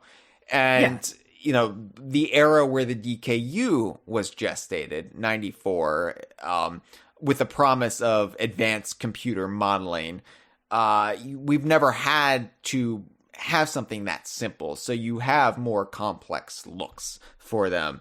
And so when you look at something like Kazooie in IDARB, if you didn't know that was Kazooie, you may not be able to guess that is actually supposed to be Kazooie. I mean, I think it's cool she's in there, but even Banjo, you're kind of like, yeah, I can see that's Banjo. Yeah, sure. I think Conker is instantly recognizable in IDARB. You look at that and you're like, that's Conker. Fuck yeah. And I think that speaks to something. It's the Bad Fur Day design of Conker. And I think it speaks something it's to very that simple. It's you've got the blue that's broken up by the zipper. You've got the big buck teeth, the orangish color. It's Conker. It's Conker distilled to pixel form. It works for Conker. So I think that speaks to something about the Bad Fur Day design that says, yay, that's just as universally good as Mario. Eat shit. Eat shit, everyone. Conker, on par with Mario. Maybe even a better character design. Say every day. Yeah, maybe he's even better. I don't know, because I've never seen Mario in IDARB. Maybe they couldn't do it. Yeah, come on, get that Conker movie moving. Illumination. In Minecraft, now I know he appears in his army fatigues in Minecraft. I regrettably have not played that much Minecraft in my life. Does he ever appear outside of the SHC gear in Minecraft, or does he only appear in the army gear? I think they had one in his normal outfit. I gotta be honest, Hyle, I haven't played much Minecraft either, but I was looking around for them. Dustin, you're my youth correspondent. How am I supposed to know what the kids are up to if you don't play Minecraft? The kids are all playing as Conker in Minecraft, I know. Well, that's good to hear. That makes me hopeful for the future. Yeah, when the Mario Minecraft stuff came out, they were like, "Oh, yawn, back to Conker." But I do think the Conker in his War for okay. So Gibbon in the chat says there are regular skins and with tail skins. So that's tail skin sounds like a horrific snack food. Like, they have pork rinds, we're eating pig tail skin. Yeah. Give me, oh man, fry up some tail skins. Yeah, they're just hanging up on hooks. You can find them everywhere. I mean, they are in a world of Conker, but yeah, like, I'm just picturing, like, I don't know, some degenerate in Conker's world with a big bag of tail skins. Yeah, this is gonna be real good on the fire tonight. Yep. Tailskin's my favorite Disney afternoon cartoon. Mm-hmm. Yeah. Can I just go on a quick rant about Tailspin? Okay. I'm sorry. I brought this up, I think, on our Sea of Thieves streams, on DK Vine's Stream of Thieves, which you can tune in on our Twitch channel. Sundays, 11 a.m. Eastern, 8 a.m. Pacific, 4 p.m. British Summer Time to watch DK Vine's Stream of Thieves. Hey, Dustin, do you want to play Sea of Thieves with us tomorrow? I think I'm gonna have to drop out because I'm watching my parents' house and they don't have very good internet. Well, shit. I'm sorry. What are your Hyle. parents up to? They are going out of town to California for a week to visit my mom's dad, who would be my grandfather. So they don't want to play Sea of Thieves either.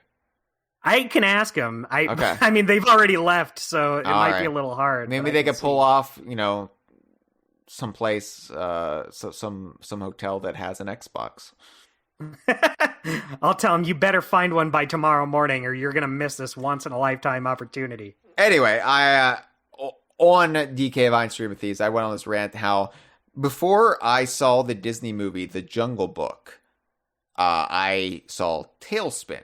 So you saw Tailspin first. I saw Tailspin first, and I never read the book, the actual Jungle Book, so I didn't know anything about it. So I thought that these characters were just Tailspin characters, and then around that time they re-released Jungle Book in theaters, and there's a Happy Meal tie-in to that too. So I thought the Jungle Book was a new movie. I didn't realize it was a decades-old Disney movie that was being re-released in the theaters. I just thought it was Walt Disney's latest movie, sometime after The Little Mermaid, and so I thought it was a theatrical spin-off to Tailspin, and I was so confused, Dustin.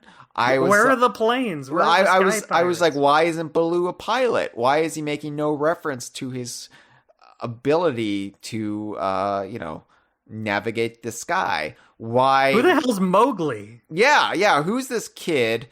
Why isn't Louie owning a nightclub, and why isn't he friends with Baloo? Why are they antagonizing each other? Why is it? Something really went down in the years between Jungle Book and Tailspin. Where's Khan's business empire? Like the whole thing. Like I was stumped, and so Tailspin really screwed up my literary knowledge when it came to That's so Kipling's crazy. classics. Yeah. Yeah, it never occurred to me that someone could have seen Tailspin first. Like nowadays, that would be unheard of because Tailspin's like a non-entity. But wow, Hyle was at the right place at the right time for it to get the wrong impression. Right, and everybody remembers, and talks about and celebrates DuckTales. But I was a Tailspin kid, Dustin. Like, where is my revival? Where is my Actually, Tailspin is in that recent DuckTales cartoon. They kind of turned it into like a... I guess since they realized this was going to be the only one to get a show, they kind of made it like a Disney Afternoon shared universe. So you have like Darkwing Duck, and they did work Tailspin in there. I kind of feel like they didn't have Baloo, but it was kind of like meant to be in the future. So like Kit and Molly were like adults, and they were helping out the Duck team with something. They were flying Baloo's old plane. So okay. you still got some representation in there. All right. I always feel like a person out of time because of my age is just weird enough where I missed out on the height of the original DuckTales, and it was all about Tailspin, and nobody remembers Tailspin. And then I was just old enough before SpongeBob premiered that I stopped watching Nickelodeon, and so now they're talking about SpongeBob, and I'm like, I'm just a man out of time. I don't know what the kids like. I know how cavemen feel when they get frozen and they get de-thawed, and I'm just like, I don't understand this reference. I am the Encino we gotta take Man. Hyle back to his own time. Yeah. Anyway, Andre says in the chat, wouldn't want to miss all these timely rants against Tailspin. Yeah, you're gonna have some competition with those Tailspin podcasts. Where were we, Dustin? Something about Conker. Something about Conker. Yeah, no, just that he also has the tail in Minecraft. They give a couple different designs, but yeah, that was like the last, like, it was kind of a passing of the torch where you still had the Live and Reloaded representation of Conker, but you could already see them veering back towards the Bad Fur Day kind of designs around this time. It's funny you mentioned that. Gibbon just got some pictures of the Conker skins in Minecraft while we were discussing Tailspin. Yeah. These models look a lot better to me. Like, he has the mouth. And what's interesting is one is Bad Fur Day Conker, and one is Live and Reloaded War Conker. So you get both in there. Yeah. That's awesome. Yeah. Looks, the Bad Fur Day Conker looks very similar to the Idarb Conker. The Idarb Conker is a little stouter and rounder, as is Idarb's style, compared to Minecraft, which has the long, narrow characters. But yeah, I think Conker is a great design, actually, even if he does reek of Cheetos. Yeah, I gotta be honest. I was thinking about it while putting these together. I think Conker, I don't know, I don't think he's my favorite, like, Rare character altogether, but I do think he's my favorite character design Rare ever made. It's just it just works so well. It's so simple, but, like, you know exactly who he is, what the design evokes. Right. It's great. And, like, I love Banjo and Kazooie, but just something about Conker just appeals more to my cartoony enjoyments. And as somebody who's not rooted in design or animation, I like Banjo and Kazooie because it's like, yeah, it's a bear with a bird in his backpack. Yeah, that makes sense. I mean, don't get me wrong. I still love. No, Banjo I know. Kazooie. I'm just saying, like, I'm more about concepts than I am actual appearance, right? So, like, yeah. I like, Diddy is a monkey wearing a baseball cap. I like that, I don't care what he looks like, but I will get very hung up on the details because I love just the concept of Diddy, right? So anyway, yeah, I mean, that's something I will say is all of these designs really do convey what the character is about, because you look at Banjo. And, he has his backpack, he has the shark tooth. It gets across that he is, kind of this laid-back explorer guy. And with Conker, he's a smart aleck shithead, and that comes across in his more Looney Tunes-esque design. So good on them. Yeah, for sure. So this Gen Conker, early aughts to mid-aughts, but it immediately gave way to let's call it Conker Gen 5. Like everything is very condensed around this time because you had Conker appearing in Idarb, Project Spark, and then Young Conker in quick succession. This was kind of like early Renaissance era was like Conker was all of a sudden back and everywhere. Like I would say like Conker ruled the roost of the early Renaissance before Banjo and Kazooie got into Smash. And sort of the focus was off of Conker. But yeah, for a while there, it was all about Conker, and which is also the sitcom I'm trying to pitch to networks. All about Conker. But all about Conker. What you call Conker Gen 5 would be the Project Spark Conker, which is the Conker created entirely with Project Spark assets that they... Yeah. I kind of put this one on its own, even though it really is kind of similar to, like, Minecraft. It is just a version of Conker used for a different game. But I put it on its own just because it made, like, a pretty strong impression. Like, it really feels like it should be considered its own thing. I think partly because they created a Conker game in Project Spark. So you have Conker's world represented inside like the confines of this other game. So it's not just we're slotting in Conker into our pre-existing infrastructure. It's we are recreating Conker's world from the ground up in Project Spark. Totally. And I'm in love with this design. And Same. This design gets a lot of shit outside of DK Vine, and I think it's because it's so heavily associated with Young Conker for some reason. Like you hear Project Spark come up, Conker's Big Reunion, and some people just conflate it with Young Conker, like it's this reflex thing. That's not the real Conker.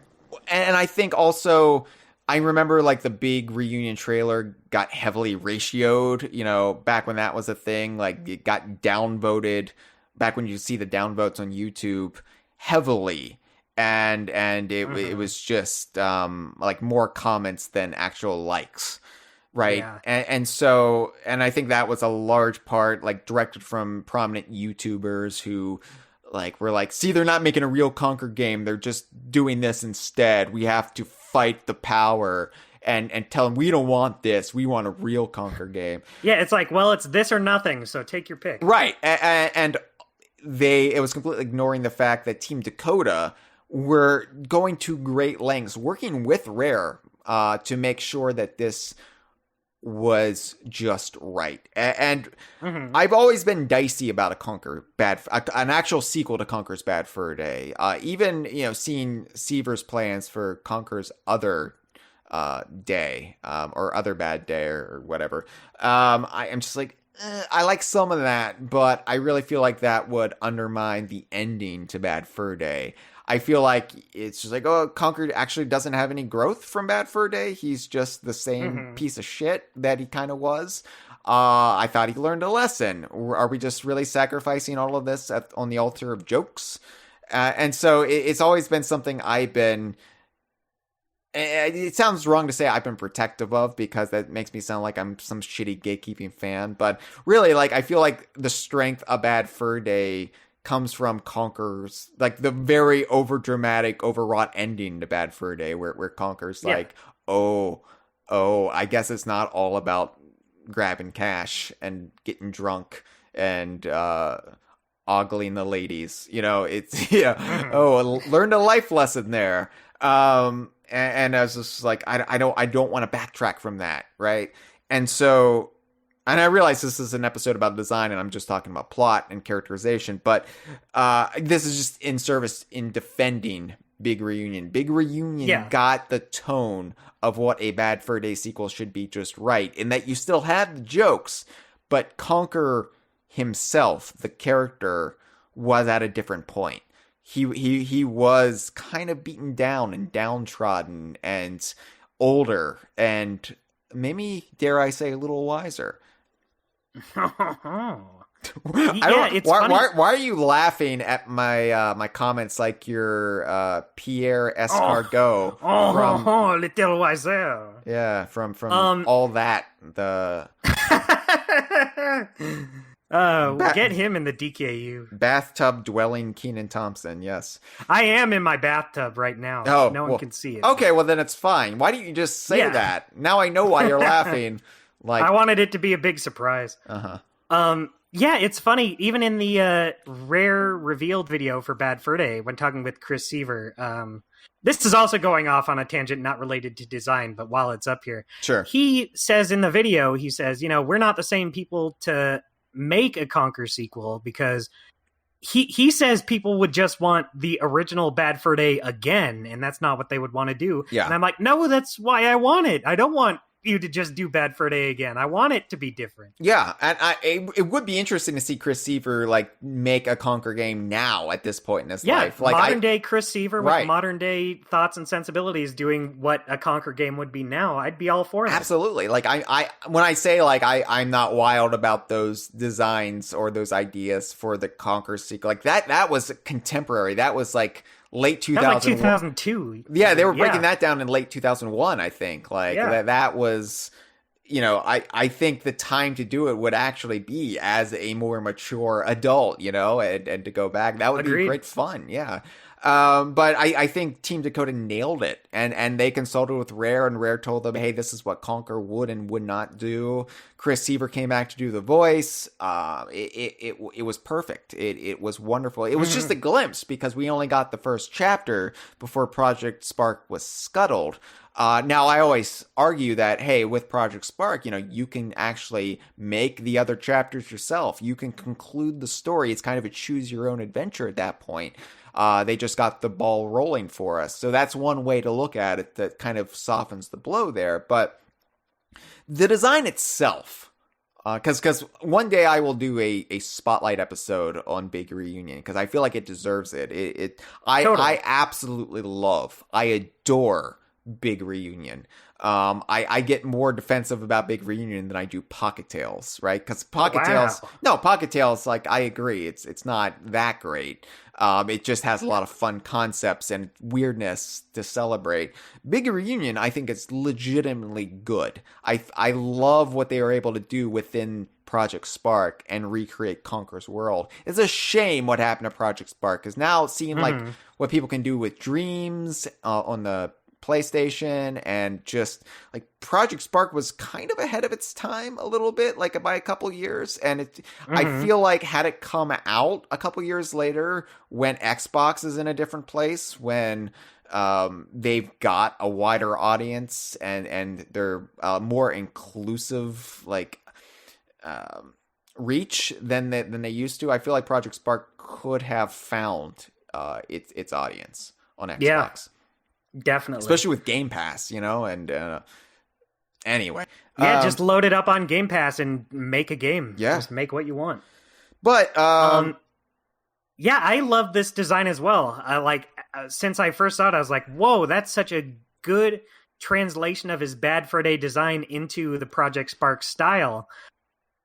Again, it's just a different flavor of Conker. I like that it looks like a little figure whittled out of wood. It really does, which really works for a squirrel character.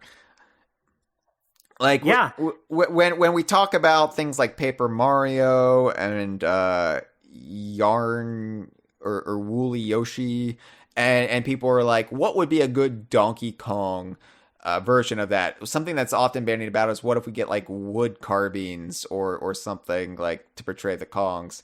And this is kind of like wood carved Conker a little bit, and I adore this. I can see why some people wouldn't like it. There's certain angles where his pupils look too big, or his irises look too big. Yeah, that's like my one complaint about it, is there's a lot of times where his pupils and irises take up like his entire visible eyeball. And there's times they don't, and it looks great. I just feel like it's pretty common for them to take up like the whole thing. And that's just like a small little complaint, because overall I love how this looks.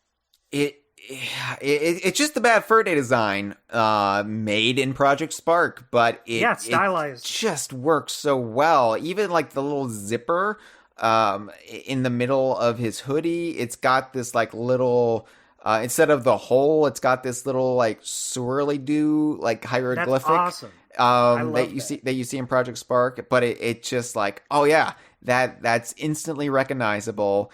It looks like he's from the woodlands. It just conveys all of this imagery and feeling.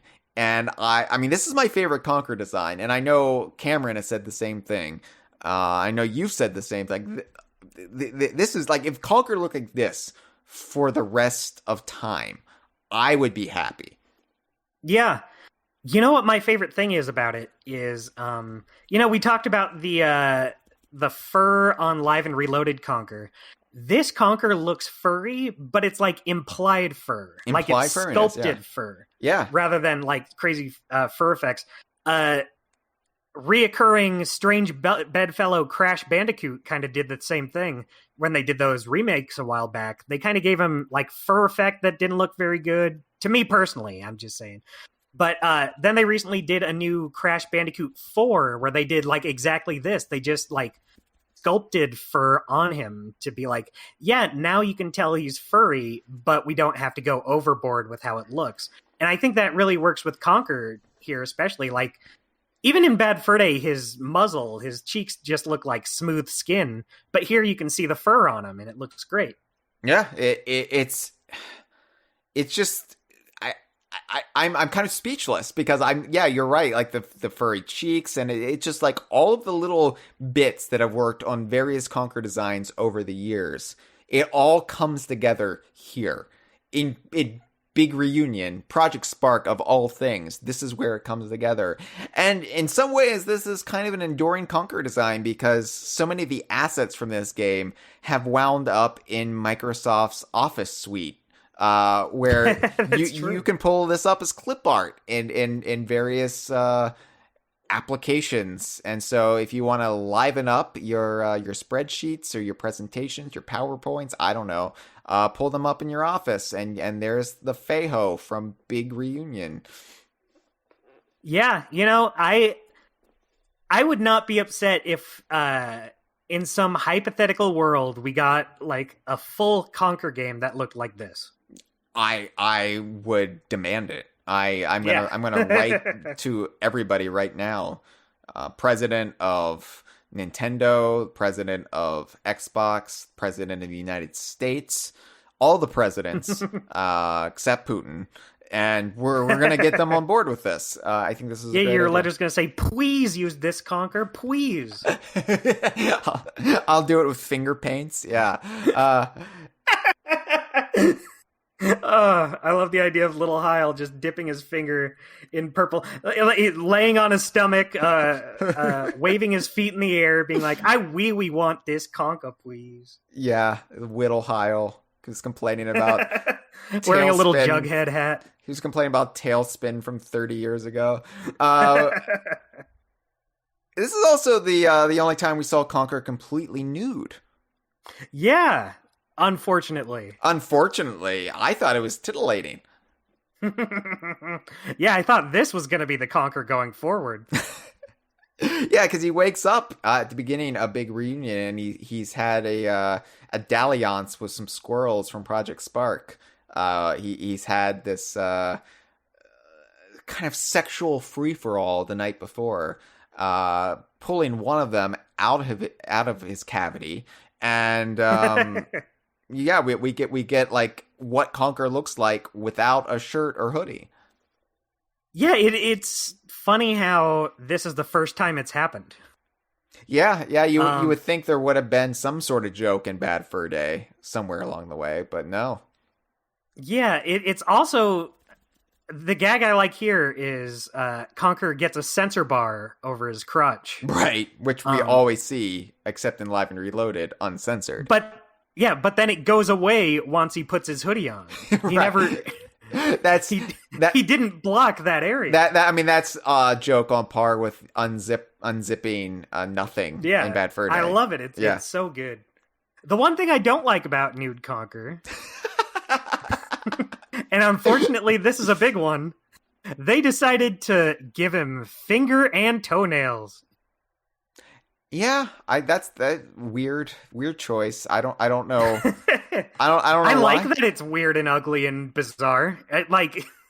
I wouldn't want them to take these away, especially not now. You've already established it.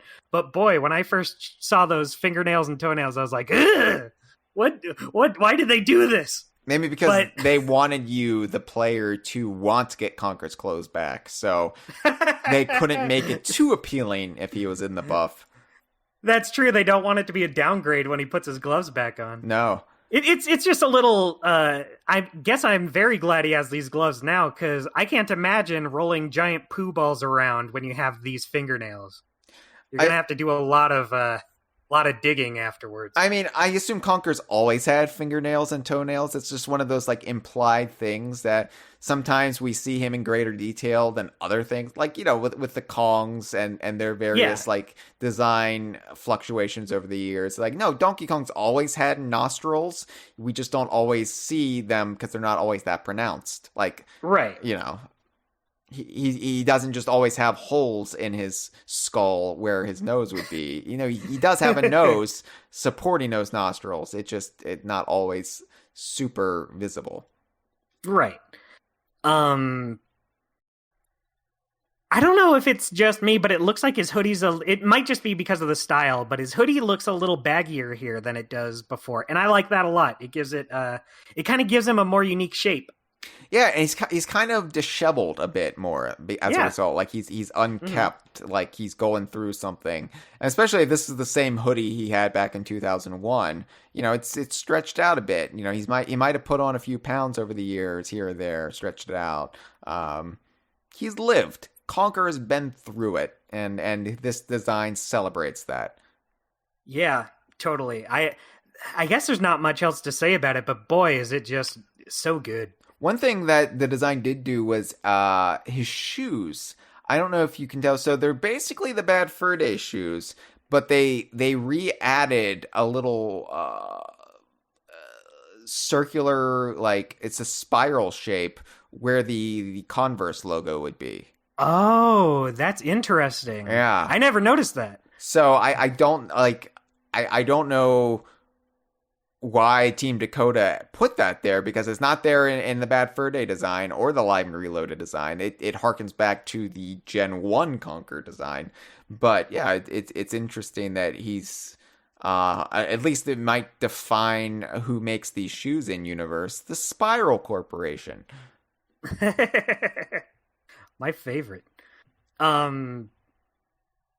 Yeah, and it's funny. I believe on Twitter, Chris Seaver thought this would be the design they would be using in the next Conker game.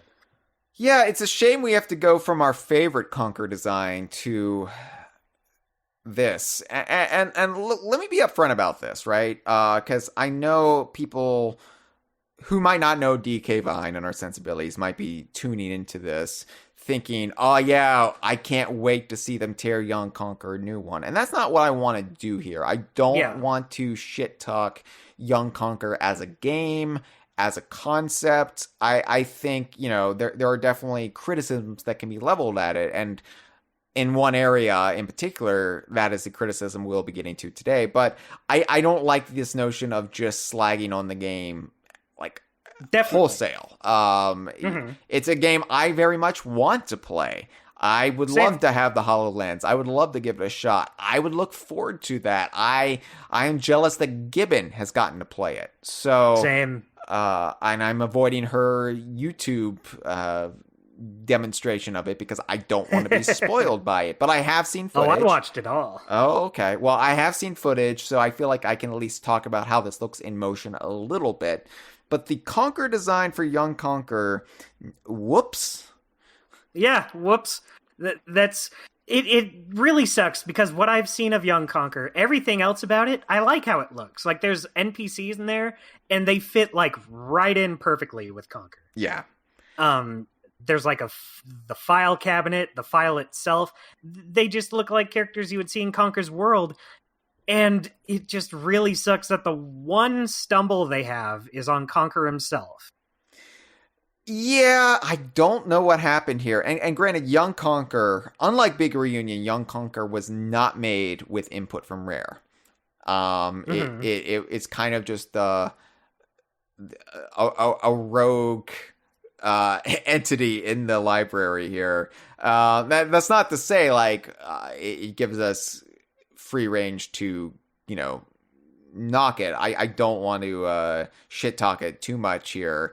But I will shit talk to this design because I hate this Conker design. I hate it, Dustin. I just got done talking about how interesting it is that you can break down Conker to very simplistic pixel art, and it still looks recognizably like him.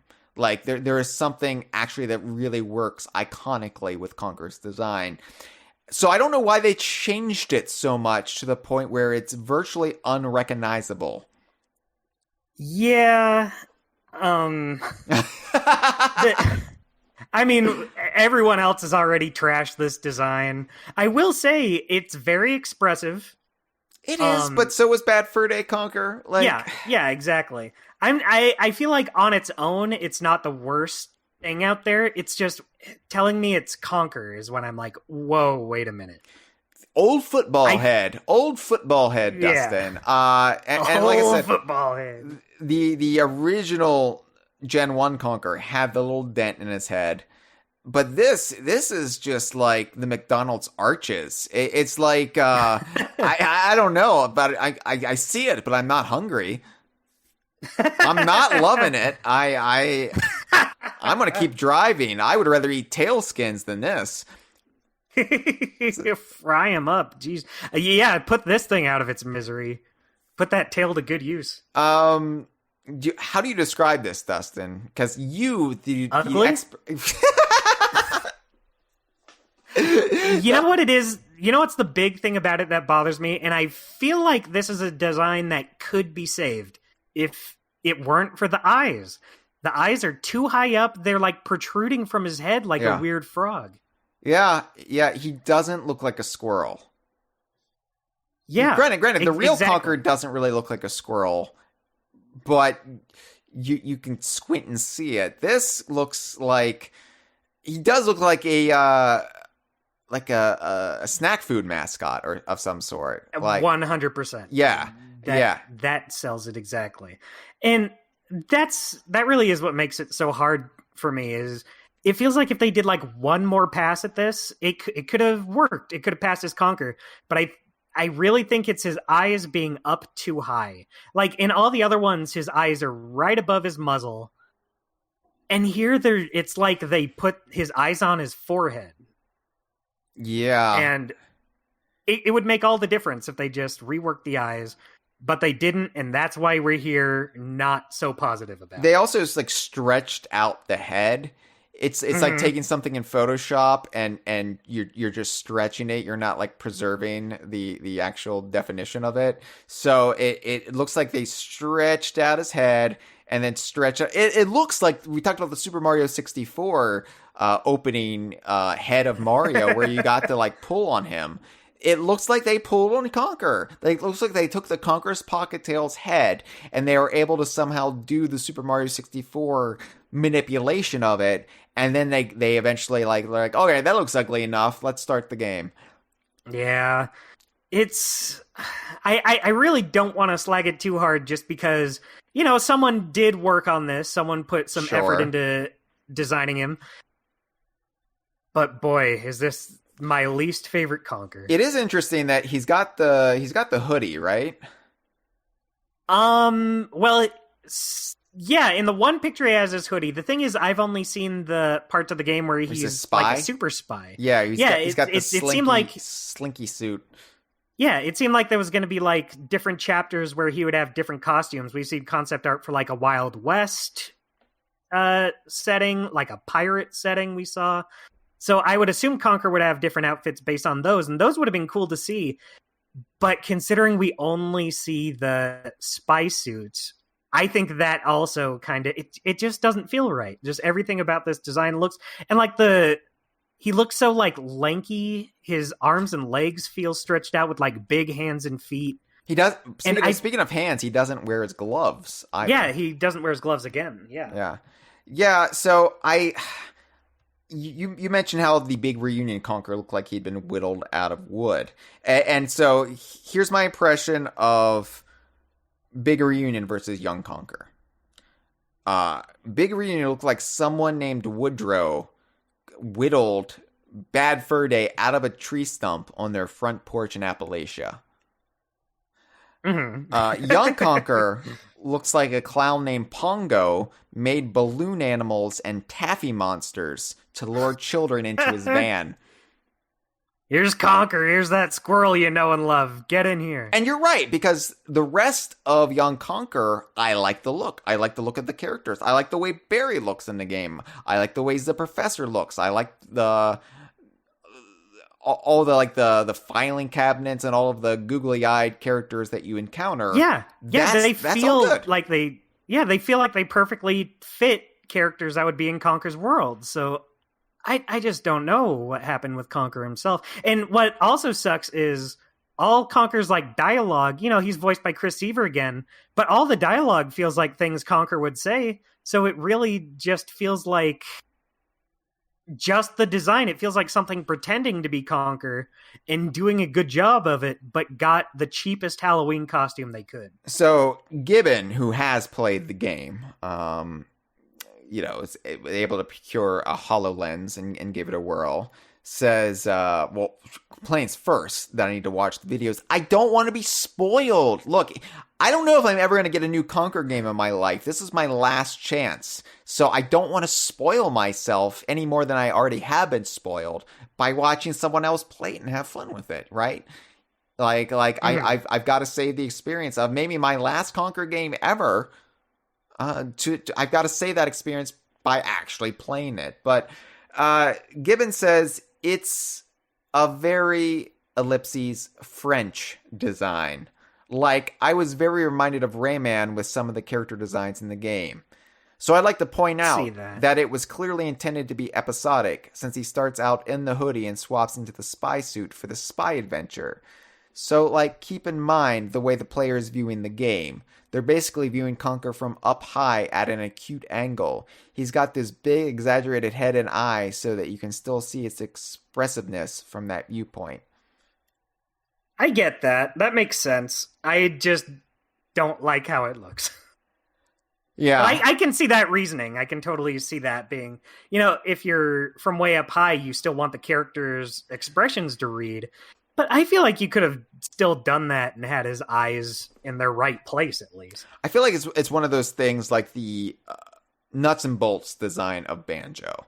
I don't like the nuts and bolts design of Banjo, but when I'm playing nuts and bolts, it feels fine. It works within the context of the game, but when you distill it down to promotional artwork, screenshots, I'm like, no. Yeah, I don't know what it is. Because, there's small things in Banjo's design, like his eyes could be bigger, but overall, when playing the game, it looks fine. But then, you look at the concept art, and, the fur is so much more detailed, and he's always baring his teeth. Yeah, but it works when you're playing the game, right? Yeah, so totally. I can get Gibbons' point where, this looks like something that crawled out of the sewer. When you're just looking at footage of it out of context or screenshots or artwork, but when you're actually playing it, it works fine. I have no problem believing that, and you're absolutely right that is probably the case. Doesn't mean I have to like the design. No, I don't. I'm sorry. It just doesn't feel. And she provided another a shot of Conker in the episode 1, I guess, where he's wearing the hoodie. And it's interesting that he doesn't have the gloves, but he's got the hoodie and shoes. So it's kind of like if this is like Conker circa 1999, early 2000, like the halfway point between Pocket Tales and Bad Fur Day. It'd be interesting to he's still putting together the ensemble. He doesn't have the gloves yet, but he's got the hoodie. He's getting there. He's getting there. But there's just something about this Conker that even seeing him straight on like this, it just doesn't feel right. I just hate this guy. Yeah. You know what? Looking at the screenshot, it's not just the eyes, but it feels like his mouth is a lot wider too, and that doesn't make for a great combination. It looks like he's been Jokerized, right? Like a victim of the Joker from Gotham City, from off of Gotham City. Right. Oh. And, maybe playing the game, maybe when you have Conker making his little Chris Seaver quips, maybe you do kind of Chris Seaver did Chris Seaver do the voice? Yes, he did do the voice. Okay. But he did say on Twitter he didn't know he was going to look like this. Oh, okay. I think he said in a tweet he assumed they would just reuse the Project Spark model. Okay. Yeah. But, it is what it is. That being said, I very much want to play Young Conker. It is on my bucket list. Same. I'm envious of anybody who has gotten to play it. It's just a shame there's such a high threshold to be able to play it, because I would love to give it a fair assessment. I'm sure I would find all these positives, as we've already found before we've even played it. I'm sure there's a lot to love about it, and it's just a shame that it's just so hard to play. Yeah. I wonder if public opinion on it would change if it was more easily accessible and people could kind of play it and gel with it a little more. Because all people have to go off of now is how it looks, and that's not a great first impression. I mean, it's probably slightly more accessible than Project Spark is, just that you can get it and play it, and there's not can get it. There's not all of these parameters to be able to play it, but it's just one of those things. I'm very defensive of Big Reunion, and I'm like, if only people could have given it a fair shot, right? And it's the same thing with Young Conker, except I haven't been able to give it my own fair shot, so it's right. Yeah. Boy, old football Conker's had quite a ride. Yeah, he certainly has, Dustin. He certainly has. Like I said, it's been constant reinvention. For a franchise that's only had 3 actual mainline games, and it's just appearances and other stuff along the way. I guess you count Big Reunion as a mainline game, but there's an asterisk next to that. It's part of a package of another game. So Conker, for something that has only had 3 games, he's had and I guess Young Conker is a Conker game. I'm sorry. Yeah, you're right. So let's say 5 Conker games, but 3 that are considered mainline, like made by Rare, made by, in-house with heavy oversight. So, he's been different in each one, almost, except for Diddy Kong Racing and Pocket Tales. He's been different in each one. So, I think we broke it down, though. I don't think there's anything else we can really say about Conker. Yeah. And you know what? I'll say this. Given how much he's changed, I guess except for Young Conker, I would say all of these are strong designs. I have my preferences. But I would say even in Live and Reloaded, which is a step down, I still think that's a pretty good design. I mean, I still want to play as this character. Yeah. I like the lemon liminess of his shorts, even if I don't like that he's wearing shorts. Yeah. There's stuff to like about each one, and it would be nice if we could, maybe once they feel comfortable enough that Bad Fur Day Conker is the established brand, the look of Conker. It'd be cool if we could get the variations, the variants of Conker in other merchandise. I would love to have a little wood sculpture of the big reunion Conker. That'd be so good. I'm sure somebody could do it for me on Etsy. I haven't looked about commissioning it. I don't have a lot of money to throw around on merchandise these days because I have spent it all, but I would definitely like that. I think it complements the Skylanders Donkey Kong quite well, actually. They look like they could be part of the same game. Yeah, totally. Now I wish there was just like a DKU themed game where you could just play as all of them. Yeah, all of them made out of wood. And wearing jumpsuits. Yep. And then you see the original game that they're from, and you're like, why aren't they wearing jumpsuits? I thought they were always wearing jumpsuits. This doesn't make any sense to me. Why isn't Conker wearing his lime green classic jumpsuit? That's a tendon to tailspin. This has been a File 2 production. Que rico.